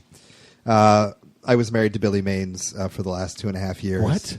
Yeah. Why didn't you prep me on this? Right? We buried the lead. Right? All right. So, yeah. So, if you don't know who Billy Maines is, Google him, really. Google that. Google that right Seriously. now. And for the last couple of months, I've done some events and so on and so forth. Did Electric Barbarella, which was a big dance party, a fundraiser for organizations. Put on a show at Will's Pub. 5/8 came down from Atlanta and played in Athens and played. And I was really kind of funding things myself. Gotcha. Right. I was kind of, and then the monies that we made that went to the organizations I was trying to support. One of the things I wanted to do is I wanted to, I don't know if you're familiar with Inspiration Orlando or Michael Polito, but he is working on a mural, and it just went up on the side of Burton's in Thornton Park, a tribute mural to Pulse. There's survivors. There's other people on there. Billy's actually on that mural as well. Okay. About a month or two ago, he approached me about the possibility of doing a mural for Billy. And my first question, because I'm a blunt person, was, how much money do you need? And he was just like, this isn't about money. And I was just like, okay, but I understand, like, arts need to be funded. You need to pay your artists and you need supplies and so on and so forth. Right. Absolutely. And he was just like, I just really want to get your kind of permission to let us go forward with this idea and so on and so forth. And I was like, okay. So he came to me about a month ago and he was just like, well, we're kind of wrapping things up with the Pulse mural. I shouldn't even say wrapping up, but they're getting to a point now where they can start working on other things. And he was just like, we really want to get working on this. And he's like, we do need to find some funding. I'm not very good at asking other people for assistance, let alone money. It makes me uncomfortable. Right. I'm the same way. So what I decided to do is, because I was going to try and figure out a way to just kind of fund it myself. Okay. And everybody was just like, why are you doing that? Like, there's enough support out there. Yeah. So, yeah. So, last Wednesday, I put up a GoFundMe to support the mural with a goal of $35,000. Okay. Now, I know it's a lot of money, but here's the thing: is that it's not just the mural itself. Our kind of larger idea on this mural is not only is it going to be an image of Billy, but it's going to incorporate another image by a local artist, and we're going to kind of go through a jury process to kind of figure out who that's going to be. We're also going to tie in part of the mural is going to be a space for local school kids. We're going to get some elementary schools involved to kind of do kind of a project focusing around, tolerance and equality and, love. Awareness. So awareness. Smart. So this mural isn't just going to be a tribute to my husband. I mean, it's a community. It's education. It's part of one of the things that I've been trying to get out there is the hashtag Be the Billy. I mean, I understand that when he died, there's a big gap that was left in kind of like the activist kind of education kind of journalist part of Orlando. Sure. Right. For sure. And so part of this mural is to kind of raise awareness, to kind of put him up as an example of, hey, you can make change in your community. You can make good things happen. Yeah. Like, you have the ability to participate, which is why I chose to do this GoFundMe, because we could have gone the route of just kind of going after the big donors. We could have gone the route of being like, hey, Tito's Vodka, you want to sponsor this? We'll put your name on it.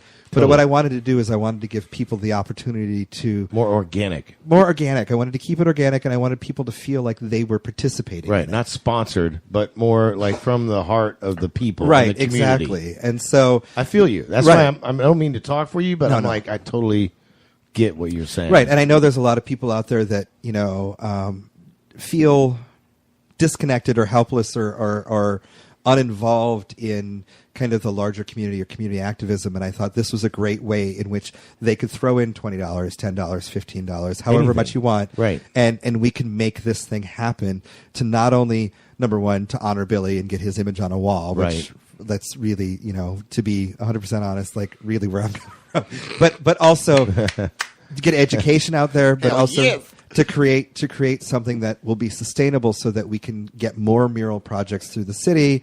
And so we had to kind of go this GoFundMe route so that we can show that, hey, we can raise money so that we can kind of get larger donors who see that we already have some funding already happening and that it's going to happen, as opposed to just going to them and being like, hey, we have this idea. Do you want to make it happen? Right. So if you would like, Shark Tank. Right. If you would like, you can go to GoFundMe. You look up Billy Maine's memorial mural, and you can make a donation there. And unfortunately, just because we'll post it through our show. We'll tag this. So, yeah, definitely. Sure. Unfortunately, the way that kind of nonprofits work and foundations work, they take a long time to set up. I mean, this is one of the things that I didn't kind of understand when I was kind of starting to do all this stuff, is that my idea was kind of to eventually parlay this into kind of a nonprofit or a foundation. But I don't really have the access to the legal counsel or the money to kind of set those things up. So this GoFundMe is really, like I said, is an organic way for me to kind of lead the community and raise some funds in the community so that we can actually make something happen. Right. Awesome. Well, that being said, Tony, I mean, you're saying, I mean, you've been here a while. I'm surprised we can, get someone, that knows the legalities of, to try to, help you get a little further along with this project, right. So I'm already thinking of some people that I'll talk to you about off air. And maybe we can have you back in the studio, because I got to say, we're talking with Tony Mauss, and it's been awesome having you here in the studio. No, it's been great. And that's the other thing that I've been saying to people. Like, I was talking to Jessica Pauly last week. Who's been here in the studio with us, by the way. Because I'm actually trying to get up and running. I have this idea for the Billy Maine Society. Right. Kind of a local kind of arts funding organization, but not on a not on a foundation level, not on a suit and tie kind of level, but on a kind of more organic level. Like, say you're an artist and you don't really have entree to a gallery, but you got enough art that you could get together with 2 or 3 other people, and we could rent a space and do a pop-up gallery and maybe get some money in your pocket, maybe get some money in my pocket, Right. and then we can continue to have events that are a little bit more DIY, a little bit more punk rock, a little bit more street. And yeah, go ahead. I'm sorry, but because something that we haven't actually delved into yet about you, Tony, is your musical knowledge. And I've been DJing for 30 plus years, Right. and that's how long have you been DJing? Well, so my high school had a radio station. So when I was 15 was the first time I was on air. But I bought my first record when I was 5. Okay. I bought a 45 of Carl Douglas's Kung Fu Fighting. I still have that record. Still one of my favorite songs ever. Can I just say something? I mean, it just like the reason we're going into where we're going and this banter back and forth that we have. I feel, I've told you this several times, the connection that I have with you. Right. I bought you. What record CD did I buy? It's the Sufjan Stevens Project Planetarium. Right. Yeah. So not to we're going to obviously go back, but I want you to understand why we're so close. So I have a very similar. The first record that I bought was John Denver's "Thank God I'm a Country Boy." Oh, it's a great on song. a little 45, and I have my 40. So I know where you're coming from, and I'm just kind of trying to let the listeners know as well. What it means to be at such a young age and already inspired by music and have your first record. Right. So that being said, go ahead. So I was already buying records when I was a kid. I got my first job like mowing the town cemetery when I was 12. Just so I'd have money so I could buy records. Wow. And then I grew up in a small town, 734 people in Minnesota. Wow. So like at age like 13, 14, I was, and my parents don't know this and they would never listen to this, so I can say it anyway. But so I was hitchhiking to the next town over, going to Deaf Ear Records, which at that point was really just a head shop. Like the records upstairs were really just kind of a cover for the fact that downstairs they were a full-blown head shop, right? Like, and I would go in there and I was buying, like import singles and stuff, and I was going through the records, and I remember the first time I went in there, I was petrified. Like it was one of those places where it was like, I don't even know if I should go in here. And I pulled about 10 records, and they had their checkout counter up on a pedestal, right? So I wasn't tall enough to kind of see up there, so I could literally kind of like chuck the records up on top of the sales counter, and I'm watching the guys as they're flipping through the records to kind of see their reactions. Yeah. And so if it was like a good reaction, like if they gave a reaction, I'm like, I'll keep that one. And if their reaction was kind of, I'm like, nah. So after doing that for about like 5 or 6 months, right, I was in there enough, and I'm a little kid, right? Yeah. So I'm sure, and just cash, right? So I'm sure they're just like, who is this weirdo kid that's coming in here and just like picking like 10, 20 records and then like going through them and deciding which ones he wants and what he doesn't. They were like, so what's the deal, kid? Like, what's going on? They're like, you seem to have really good taste, and why? And I'm like, I went to the library and I read a lot of books, and like a Trouser Press Guide and like all of these things. Like I'm going in there and being like, do you have this record? And they're like, that record's so out of print. That was one of the weird things when the digital things, when Napster started happening. Yeah. I'm like, I was downloading like crazy because all of a sudden they were records that were only concepts that I'd never heard, right? That you couldn't get. There were only concepts that I now actually got to listen to. But yeah, so 15 at high school, 15, I got the lunchtime slot on my high school radio station, and I'm playing just everything, the weirdest stuff. I'm playing the Velvet Underground. I'm playing, I'm playing noise stuff. I'm playing Tamita. I'm playing They Might Be Giants. Every day after lunch, I would literally have to run from the radio station to the next class because there would be a group of students outside of the radio booth that were like, "What the heck are you playing?" Like, we want to hear complaining, like, "Hey, why are you playing that weirdo stuff?" Like, I actually had a football player throw me into a locker once. You're wasting our time. We're all here trapped in high school. Literally So throw me into a locker against you. and no. throw me in a locker and say, if I hear any more of that Muppet shit while I'm eating my lunch, I'm going to beat you up. And I'm just like, Muppet shit? When did I play the Muppets? Wow. But so my high school, and then I went to college. Yeah. My college had a radio The world station. was different back then. Right. College had a radio station, and once again, freeform. And then after college, I just kind of walked on a lot of college radio stations because you know how it is. Yeah. Like, you just kind of show up and you say, hey, I'm a DJ, and they're like, you could be on there. But yeah. So I moved to Florida. Got onto PRK. I've been on PRK for 12 years. 12 Wow. years. So 2005, right after the marathon. I didn't even know that. Yeah. Shit, dude. That's amazing. So let's talk about your show. What do you? Are you just all over the spectrum with the genres and whatnot? I am definitely on the spectrum. Okay. Yeah, Larry David. Right. Thank you. I got you. Okay. So my wife knows. Hi, Dana. I love you. The larger heady kind of idea behind Bargain Bin Bonanza is, everything in pop culture goes from goes through a cycle of being the other to being the new to being the mainstream to being the rejected to being the discarded to being the trash, to the point where once it's in the trash, you can actually start hearing the songs for the songs that they are, as opposed to the cultural construct that they're in at the time, right? So you pull out a Lawrence Welk record, you pull out a hardcore record, you pull out a disco record, and you play them back to back, and all of a sudden you can hear these songs for the songs they are, as opposed to just the cultural constructs that you think, That's so brilliant. I'm attempting to kind of reauthor your experience of that music. That is brilliant. Quantum Leap. So Quantum Leap. That sounds. Another reason we connect so well. Scott Bakula. Right.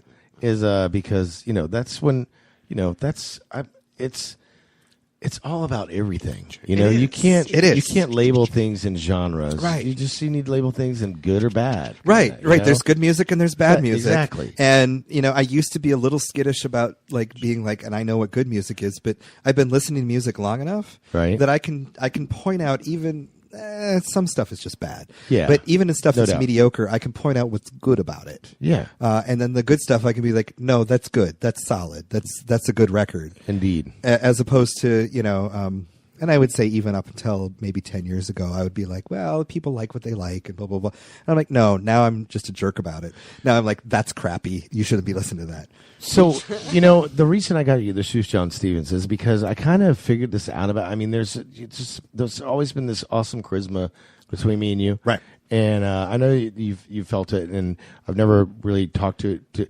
But I mean, that album is so complex, and some of it is not very good, right? And then some of it is just ridiculous. Yeah. And it's but you have to listen to it. Well, and, I think about things like that, and just So one of the great things about Billy is that he was always a big proponent of the third or fourth album, right? He owned all of Aha's albums, all 15 of them, right? And he'd pull out he'd pull out the fifth album, and he'd you have to listen to this, it's great, right? And I would listen to it and be like, oh yeah, how did people miss this? But Robert Rauschenberg has a great quote about making art. Okay. He's like, you have to have kind of these messy periods or these bad periods where you're making kind of sloppy stuff, right? So that you can get to the next point where your stuff is really coming together and getting really solid. And so I'm always really interested, thanks to Billy now, I'm really interested in that kind of midpoint of people's careers. Yeah. After their initial popularity or their initial buzz is worn off. Let's see what they're doing, where they've developed. Right. And they're kind of playing with stuff and kind of seeing kind of develop themselves and really getting strong in what they do, so that they can get to the point. My favorite example is someone like Neil Finn. Okay. From Crowded House. Yeah. The Crowded House stuff is great. The Split End stuff is great. And then wasn't he in Squeeze too? Was he? Sure. We'll say he was. Well, all right. We'll get texts from people right now. Right. He might not have been. Anyways. But anyway, then you get to his career now, and he's doing some really amazing, interesting things. Okay. But there's that kind of mid-career where you can see that he's kind of pulling away from kind of the industry and what the expectations of him are, and he's really kind of doing something that you're like, oh, this is artistry. So you just made me think of someone that would be an awesome aspect of what you're talking about, which is Men at Work. Yeah. And Colin Hay. Yeah. And his development and doing the same thing of where do we go next now that we're already this big pop sensation. Right. And, the record label coming down on you, you got to be creative. You know what I mean? So record label coming down on you. Well, yeah. So one of my favorite examples, and I'm sorry that we veered again. No, there's no apologies. One of my favorite examples, Orchestral Maneuvers in the Dark, who are actually going to be here. Really? Yeah. Yeah, They're OMD. Yeah. Oh, wow. Yeah. I only really knew of them because of the song from Pretty in Pink and that kind of really overdone synth pop aspect. Real quick, Pop Tone. How awesome was Pop Tone? I'm sorry I didn't see you there. It was amazing. It was great. I actually left midway through because I was so flipping cold. It was like a fucking meat locker in there. And then I'm like, well, I was trying to. Do you know why? Because the band wanted it that way. No. Oh, absolutely not. It's because that's their busiest night, their biggest urban night of the week. So they have to keep it freezing so that by the time it gets crazy, it fills up right. and it gets really super hot. All right. Yeah. Okay. Yeah. I thought that maybe it was the band being like, No. we're trying to create a mood here, so let's keep it really cold so the audience is a little uptight. Anyways, I didn't mean to take from No, your, it's OMD fine. is coming But in OMD, February. so yeah, so which I can't wait for that. My initial experience of them was the Pretty in Pink song and that kind of like absolutely symphony pop, right? Right. Billy pulled out a copy of Dazzle Ships and put it on one day when we were working in the backyard, and I was just like, oh, like now this is blowing my mind, right? And to listen to their early work and to where they are now and watch them kind of progress and move through all these different styles and really kind of play with pop music as an art was really amazing. I love it when musicians do that. Do you know? I'm being a real super like music nerd right now. Well, do you not think I'm geeking out on you right now? I mean, hello. Right. I mean, we're geeking out together. Even speak to what that takes. It's not the day where you can just look up anything, right? True. You kind of had to do the analog work. Well, no, and that's just it. So people have often asked me like, well, how did you know about this music? You know, growing up in a small. I'm like, I went to the library. Right. I went to the library. You did research. Right. And I would find a band that I liked. And a lot of stuff, you know, and this is why I love albums is that a lot of the stuff I picked up was based on band names and cover art. Right. Right. And you could be like, well, I think it's going to sound like this. And you would kind of go home and listen to it. And then you would read the liner notes and you'd recognize who the producer was and you recognize who the record label was. And you would look at who they're thanking and like all of those things. And then you would go do your research and then you would go and, you know, and I don't know if that necessarily happens anymore, but then I could just sound like an old guy. Not really. No.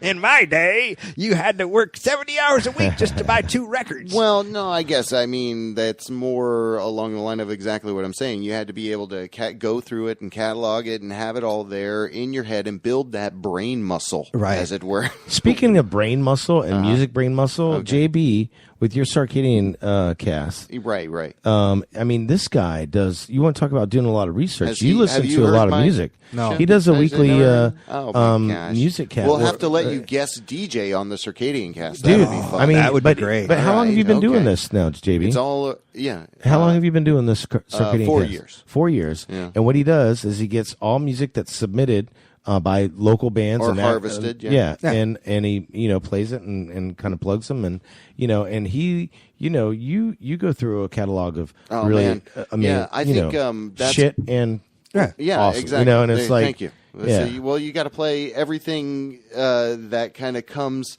with a certain flow of how you listen to music. Right. That's the ultimate connection. If you have a diverse musical palette, it being the key ingredient. No genre, like good music, bad music, it's all So that's I mean, like I spent. I wanted to bring you in on this, by the way, JB. I spent all of high school convincing my librarian to get back issues of Rolling Stone just so I could scour them and back issues of read the Spin reviews. magazine. Yeah, just read all the reviews, the articles. That was my big thing when growing up was the magazines. I had subscription to magazines. Of course, I was blowing up Columbia House Records, and then I was always in my local record shops. So I was always, and that was the research that I was doing.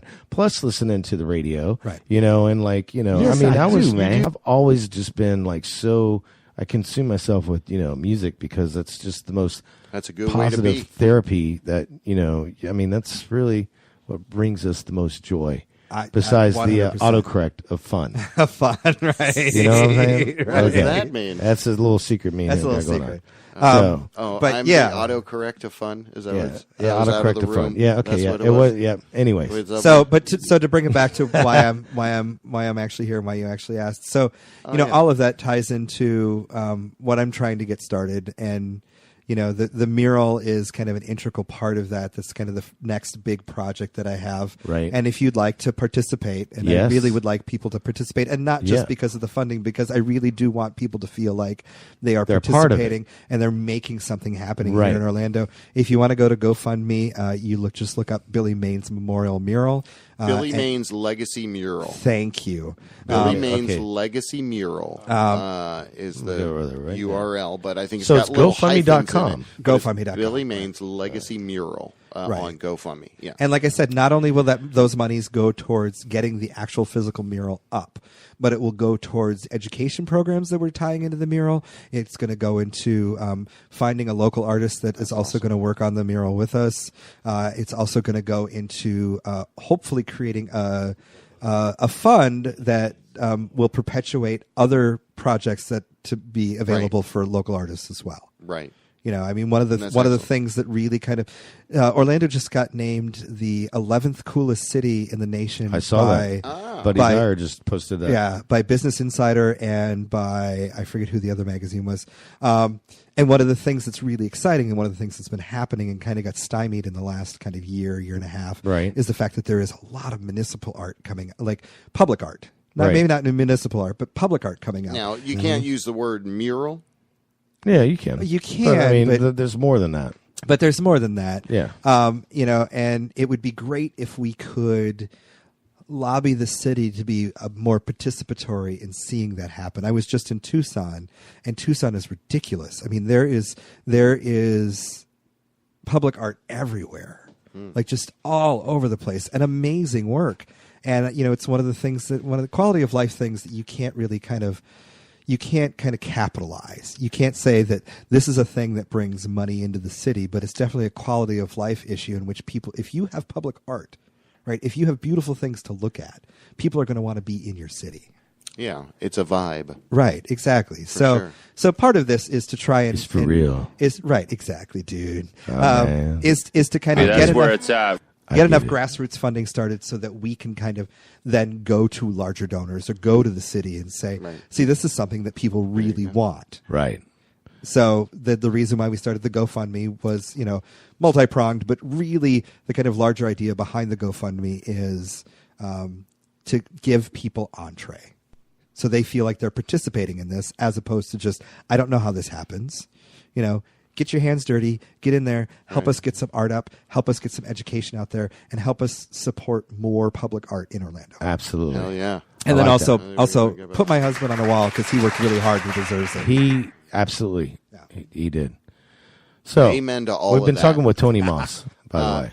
So what we're going to do is we're going to break into my revelation. Yes. The Reverend's The revelation. revolution. No, not the revolution, but the revelation. By The revolution. So, how do we? I think this is called Ziku. Sure. Ziku. It's French. It's definitely French. Xique. Ziku. But the track is 1942. So Zeke, I don't know Zeke, maybe much about this band except they're brand new. And they've got about 6 songs out, and this is one of them, and it's fucking brilliant. So I'm going to just really chill out and listen to this on the headphones, and I think we should all breathe in the gathering gloom.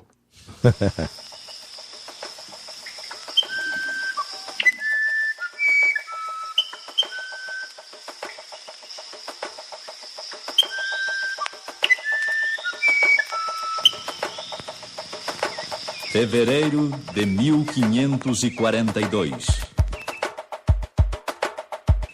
As canoas de Francisco de Orellana, capitão espanhol que, partindo do Peru, lançara-se a aventura de descer o rio Maranhão em busca do Eldorado, detiveram-se ante o novo panorama que se lhes deparava. Aqui deparam com o espetáculo da Vitória Régia, espalhando-se pelo remanso do Igarapé, enquanto o sabiá verdadeiro nas árvores marginais encanta os viajantes com suas sonatas.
nada percebem hostil agrupamento. São mulheres guerreiras que, isolando-se do contato masculino, atacam quando se atrevam a entrar em seu território. O choque é inevitável.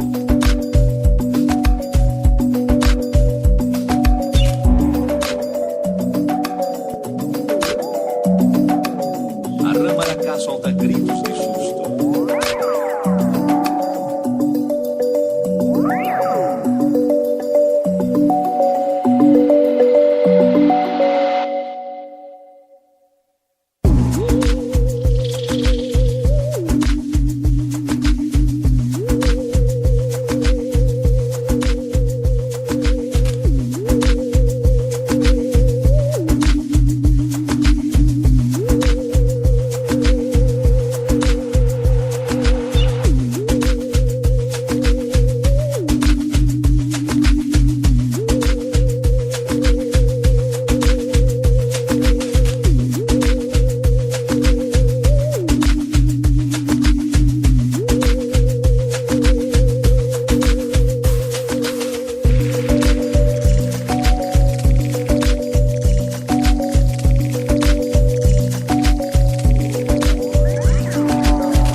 Variado repertório do Japim, plagiador incorrigível.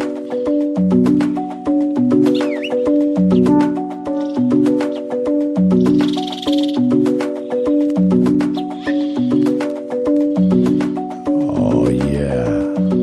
So that's Zeke with 1942.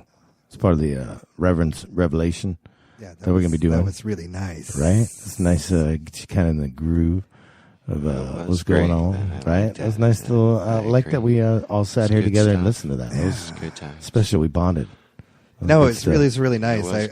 I enjoyed the fact that it started off very kind of like Afrobeat tribal, right? And then It threw me there off in the there's beginning. Some Esquivel, there's some Esquivel in there. Yeah, you know, there's a little French space disco in there. Yeah. That's you like that cosmopolitan. All right, so I'll post that on the Reverend's page. He has his own page. Hey. So the Reverend's Revelations. The Revolution. No, the Revelations. Reverend's Revelations. So that is what that is. So real quick, what are we doing? I gotta, I don't mean to make this about me, but I gotta tell you, you gotta go. No, I don't. I don't have to go. But I had a rough past week since I talked to you last, man. I mean, I saw an awesome concert, Pop Tone, which for those that don't know it, is basically Tones on Tail. Yeah, Tones and Love and Rockets, minus David J. Right. And Bauhaus, right, as well. And I got to meet Daniel Ash. I saw that. Yeah, it was awesome. Hung out, talked to him for about 20 minutes actually, and he told me that I'd seen him 4 times here in Orlando at different venues. All different venues. Tupperware, Bob Carr, Visage. In any event, he did say to me, he was like, and to bring up, the Orlando thing, he was like, I always, always have a good time in Orlando. The people here are always just so genuine, and and it was just like, it was really nice. I mean, I've been very fortunate here in Orlando, meeting like my idols as far as music goes, and it's just awesome. I really love Orlando. I mean, I was born and raised here, and it's just like, Billy is always will be, Orlando, you know, and so the GoFundMe. Yeah, one of the things that he always said, because people often would be like, well, what are you doing? Why are you in Orlando? Right. And he was just like, he's like, I can actually do what I want to do here. I mean, here's the great thing about that I love about Orlando is there's always something happening. You may have to look a little bit harder, like you may have to invest a little bit more time, but there's always something going on in Orlando, something interesting, something clever, something really great. And if you want to participate, if you want to be involved, you can be. Like it's not a scene that's so insular that you have to kind of crack your way inside, but it's not a scene that's so large where you feel like, oh well, I'm kind of doing this thing over here, but nobody's paying attention. Right. Like it is a supportive scene. It is an interesting scene, and it's a very diverse scene. And it's a very diverse scene. It's not like you don't have to be. It's just mutant. Right. It's Orlando is a mutant. Right. Yeah. So but we're getting bigger and bigger. Well, the great thing is like I said, is that you can participate. And this is kind of like the GoFundMe, like I was tying it back to the GoFundMe and participation is that, like I said before, we could have kind of gone the route of going to kind of larger sponsors or bigger donors and making it kind of really a stuffed shirt experience and being like, hey, this is what we're doing for the city and blah, blah, blah, blah. But I really wanted to kind of start it at a ground level at a once again, so people could have entree, so people could feel like they're participating in something as opposed to things are happening over there or out there. So it's not out of arm's reach. Right. So, I know that, some people are like, just the idea of how does art make it to the wall? How do you be an arts patron when you don't have millions of dollars to give? This is one way to do it. Yeah, absolutely. $20, give us $20. We'll get some art on the wall. And then you can understand what it takes to get art on the wall, or why artists should get paid, or why the city should support this. Right. So, well, I do believe in it, and we want to kind of put that positive vibe into it. Right. Hashtag Be the Billy. Be the Billy. And hashtag Be the Billy. The mural, it will happen. It's coming soon to. Do you have a location near yet? you? And we don't near have. You. Yeah, we don't have a definite location, and that's kind of the first question that everybody's asking. Right. Yeah. We have a couple. Businesses / locations / owners that are interested, but once again, we are at the initial fundraising stage of it, and so we have to raise kind of a nice sum of money to kind of take it to the people that are like, okay, to realize it's we're have serious, some kind of ground swelling, right? So that we can say this is going to happen, as opposed to you make a commitment to us, and then a year later we're like, I can see it in some form. I don't know. Well, I mean, it's going to happen. Have you been watching Godless on Netflix? Have you seen that yet? No. Oh, well, I never thought I would either, but I ended up watching it anyway. Godless on Netflix. Getting that reference from that guy. It's like, I've seen my death. This is not it. This is not my death. I've seen it. Well, I've seen my death too, and this is not it either. Okay, so. well, there you go. And we will continue to breathe life into Billy's spirit, because that man is phenomenal. He really was a magnet, an icon. People knew you just, you could not even. Right. You could not even. Well, he brought so much love and joy into people's life. Yeah. Just by believing in people. Yeah. Just by looking at people and being like, you know what? Well, and defending the people that need the defense the most. Yep. Yeah. And that's kind of, the beauty of Orlando is, it's that safe haven, collaborative. Because I'm a proponent of collaboration. Yes. I think that's our key to success. That's true. And, you got to collaborate and listen. But they want to, there you go. I've heard that before somewhere. Yeah. I agree with true. you. Words of wisdom. Anyway, Tony Mauss, thanks for thanks for having me on. Want to do some news with us? What are we Yes, I'll totally So, do hey, news. before we go into the news. Oh, let's make an announcement. Well, that's our top announcement. All right, breaking news. And now, True story. breaking news badly. I need a cock. I'm so easily entertained. Yeah. Holla at you. Especially with my right hand. Right? All right, breaking news badly. The very tippy top story is actually an announcement. Well, and this is you're hearing it first here before it's even. There it is. Sorry. So next Friday. Next Friday. It's Kimball's 50th birthday Kimball party. Collins, 50th Kimball birthday Collins. party. Yep. He's doing a party Okay. at the brand new Iron Cow. Iron Cow. Yep, and the Milk District. Is it open? Not yet. It's not yet. But this is next week. It is, It's on the 15th. The 15th. So December 15th. It's a Friday night. All right. So Kimball Collins will be DJing for his 50th birthday. He's going to be DJing. He'll be DJing. And So it's in the Milk District. So if you don't know, that's going to be Mills, Robinson, and Bumby. Yeah. Right. Who else is and playing? What with building Kimball? is that in? Who else is It's playing? it's right next to where the sandwich bar is. It's Okay. like Yeah. It's that bigger one to the left of it. Okay. So also, besides Kimball Collins DJing for his 50th birthday party, the Reverend will be there as well. Yeah. The Reverend. Yeah. That's so exciting. Yeah. It'll be. It's And gonna you guys be, have been friends for quite a while, right? Yeah. Like 20, we've, 30, so it's buddies. 30 plus years. It's, Yeah. We grew up classic together. yeah.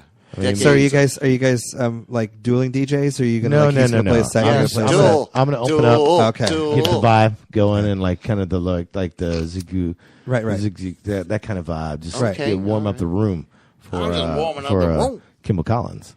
Yeah. So yeah, that's gonna be Well, a good that's brand still new venue. Pretty damn great Yeah. DJ to open up for. And a brand new venue. That's I mean, awesome, brand, dude. yeah. So Congrats. Well, that's great. Yeah, So and that's next. it's gonna it's Friday the December 15th.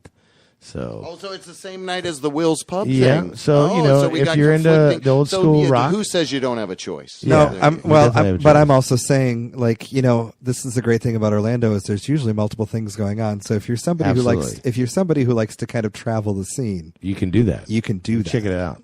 Yeah. Right. So come sure. to the Iron Cow. We're starting at 10 o'clock. I'm going to be DJing for the first hour or two. Yeah. And then Get your I'm night thinking, started. Yeah, I think Rose Shadows probably go on about 11. 11:30. They're up next. There you go. 11:30, 1 o'clock, And at midnight. Yeah, be awesome. Yeah. Okay. So, what kind of news you got kicking over there? First breaking news badly. News story out of the gate is from Indy 100, Indy100.com. Nobody can explain the massive booms being heard around the world. Oh, I can. If it's followed with it's in a hot. It's just getting out of a hot tub. Well, I was going to say sushi. I was actually going to say that's it's the best followed by back ever. I guess cream all over your wall. Right, Okay. it is. Oh, yeah. Anyway, so there's massive booms happening all over the place, especially. I've first already about hot scrolled tub. through the story. You Okay. guys See, are, this is what's so great about his story. Scrolling. You ask questions and he doesn't know because he's already on to the next A mystery story. boom was reportedly heard in Alabama this week, Oh, well, and there- nobody can work out why. What weekly world news stuff are you reading to Yeah, us? he gets. I always have to Boom check. dubbed Bama Boom shook multiple houses and was heard across the state, according to WBMA. Is it? Wait. WBMA. So are they? WBMA. So are they gonna start talking about how this is the government using sonic warfare against us? It's WBMA. I don't know. The B. Yeah, you the got headline- emphasis on the B. Okay. WBMA. Right. You know it. Right. It is. It is WBMA. BMA. BMA. Beat my ass. Right. It is beat my Alabama. ass. It is Alabama. It All sure right. is. So there's these big, huge booms over Alabama. Boom. Anyway, so boom there you my go. ass. All right. Big boom. Next one up is from Quartz or QZ.com. It says smart car technology is steering new investment opportunities. Oh, see what they did with that headline there? That's so clever wordplay. Hey, he's already on the next one. Tell us more about that. All right, story. rapid fire round. Hold on. No, not rapid fire. Listen, we used to do this, and I would always check I would Google Right. whatever story he was with doing, hydraulics. just to fact check. Right. So it's Engineer not on fake automaton. news. right?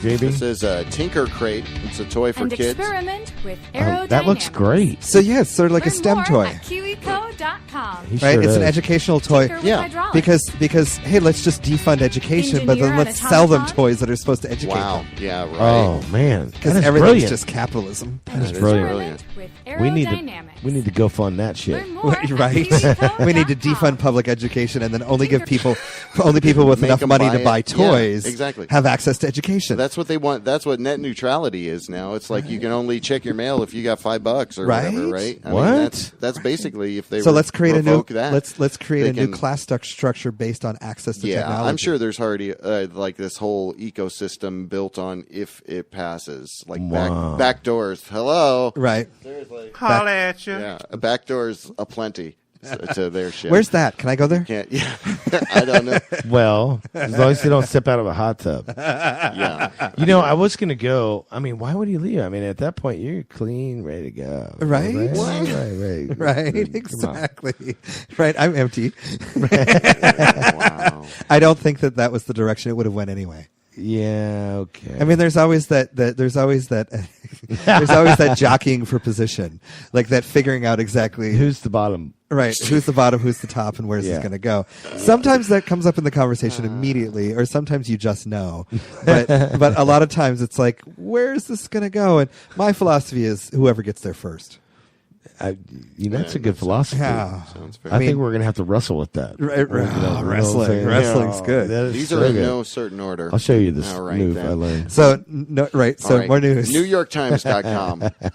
The New York Times 25 best movies of the 21st century. Oh, Jesus. Oh, seriously? You want to take It's a E.T. guess? for sure. I don't know. There's 25 of them. Well, let's go to the top 10. Oh, Bob Dylan. I'm not there.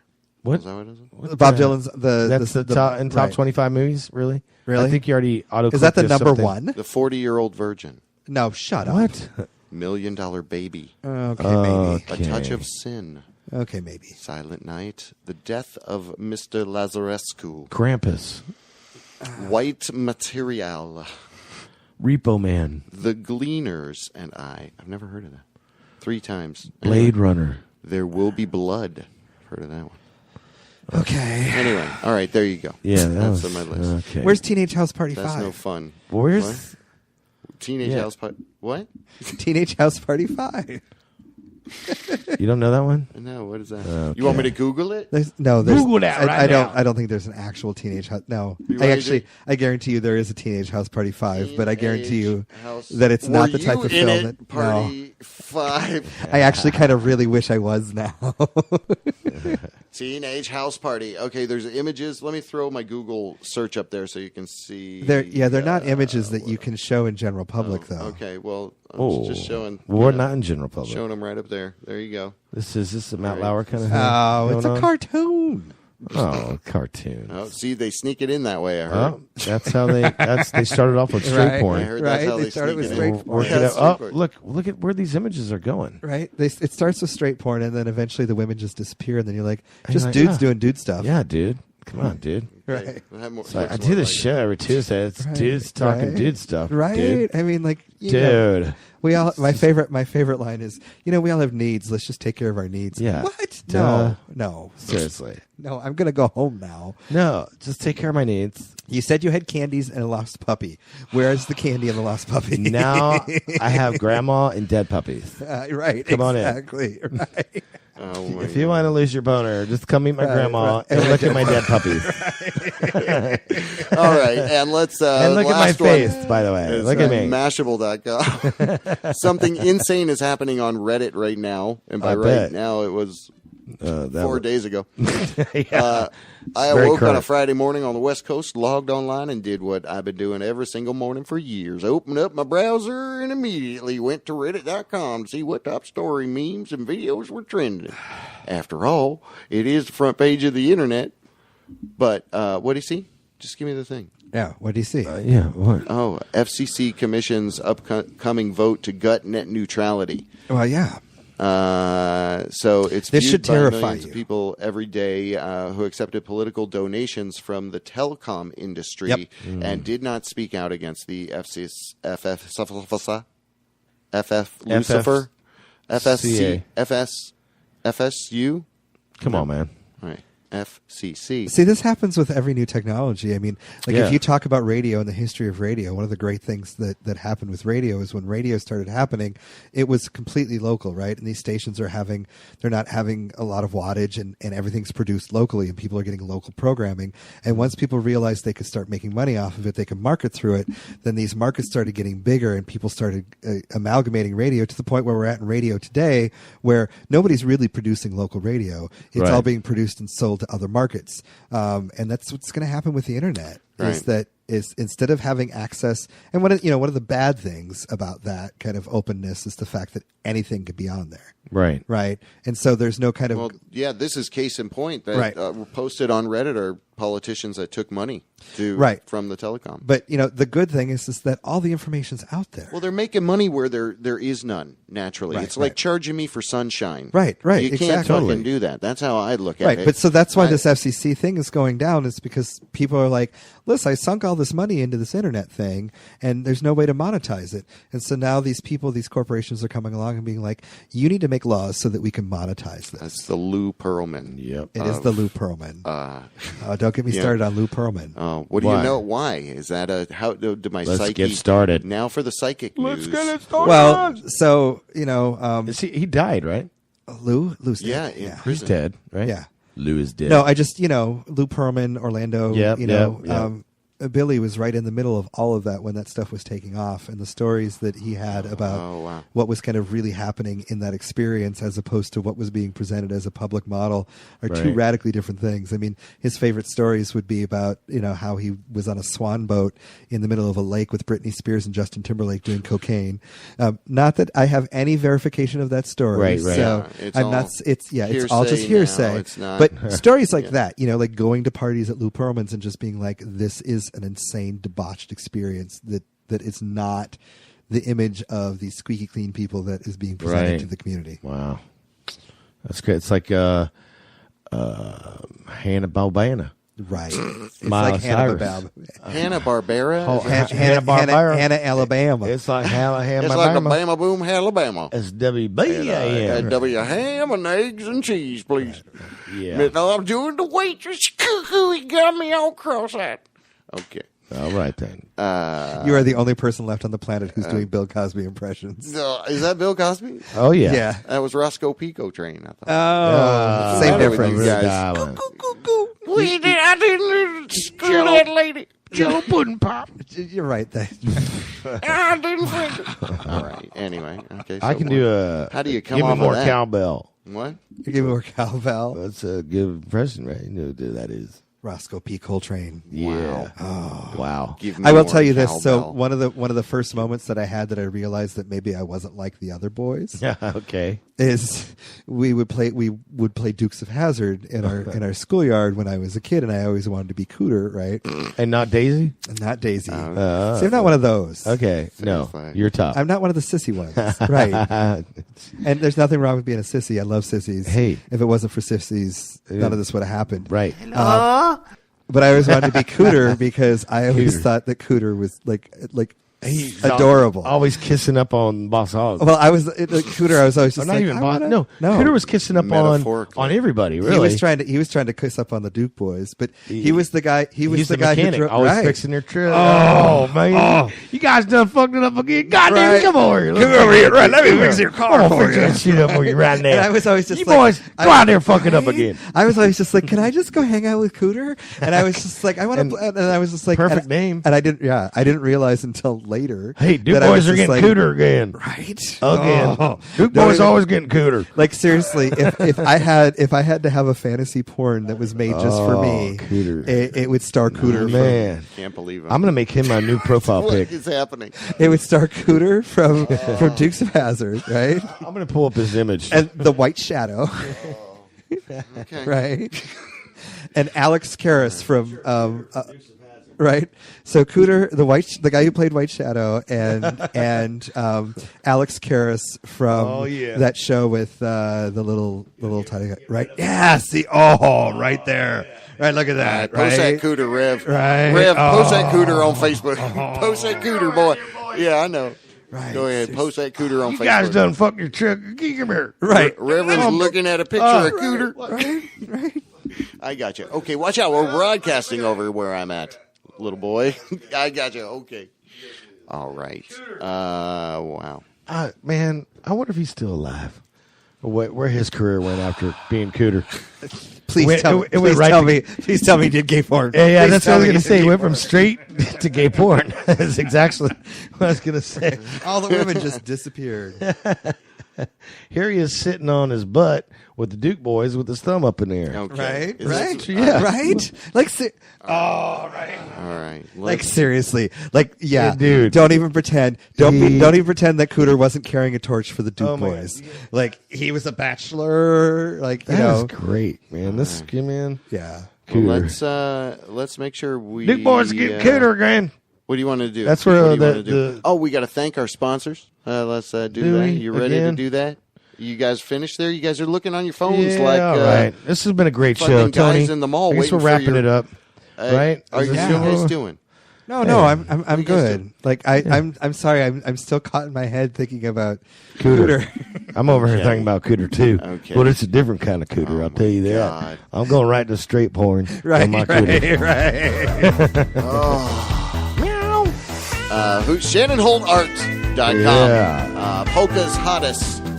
Oh, I love the POCASHOTTEST.com. Best hot sauce ever out there. Kush Get yourself Lounge, some of that. dude.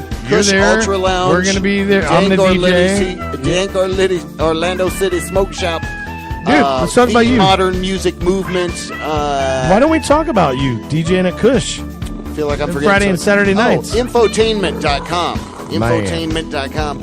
And who else? The Impact Improver. Oh, yeah. Tiffany Fawcett. We love the Impact That's great. Improver.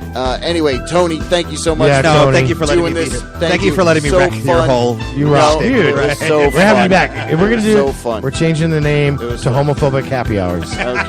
That's not what we're doing. What? Yep, it's true. He's gonna be here next week. Okay. He's starting at 6. We'll come on at 7. Yeah. Well, if And you we'll can do make till it, like you're 8. welcome to come back. We'll Now wrap you it up know where tonight. we're at. Every Tuesday night. Yeah, you ain't got shit to do. Nope. Except Cooter. A little bit of night drive. We'll be right back. Or no, we won't. No, we ain't coming back.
WJBW Orlando, the very first quasi-radio web show.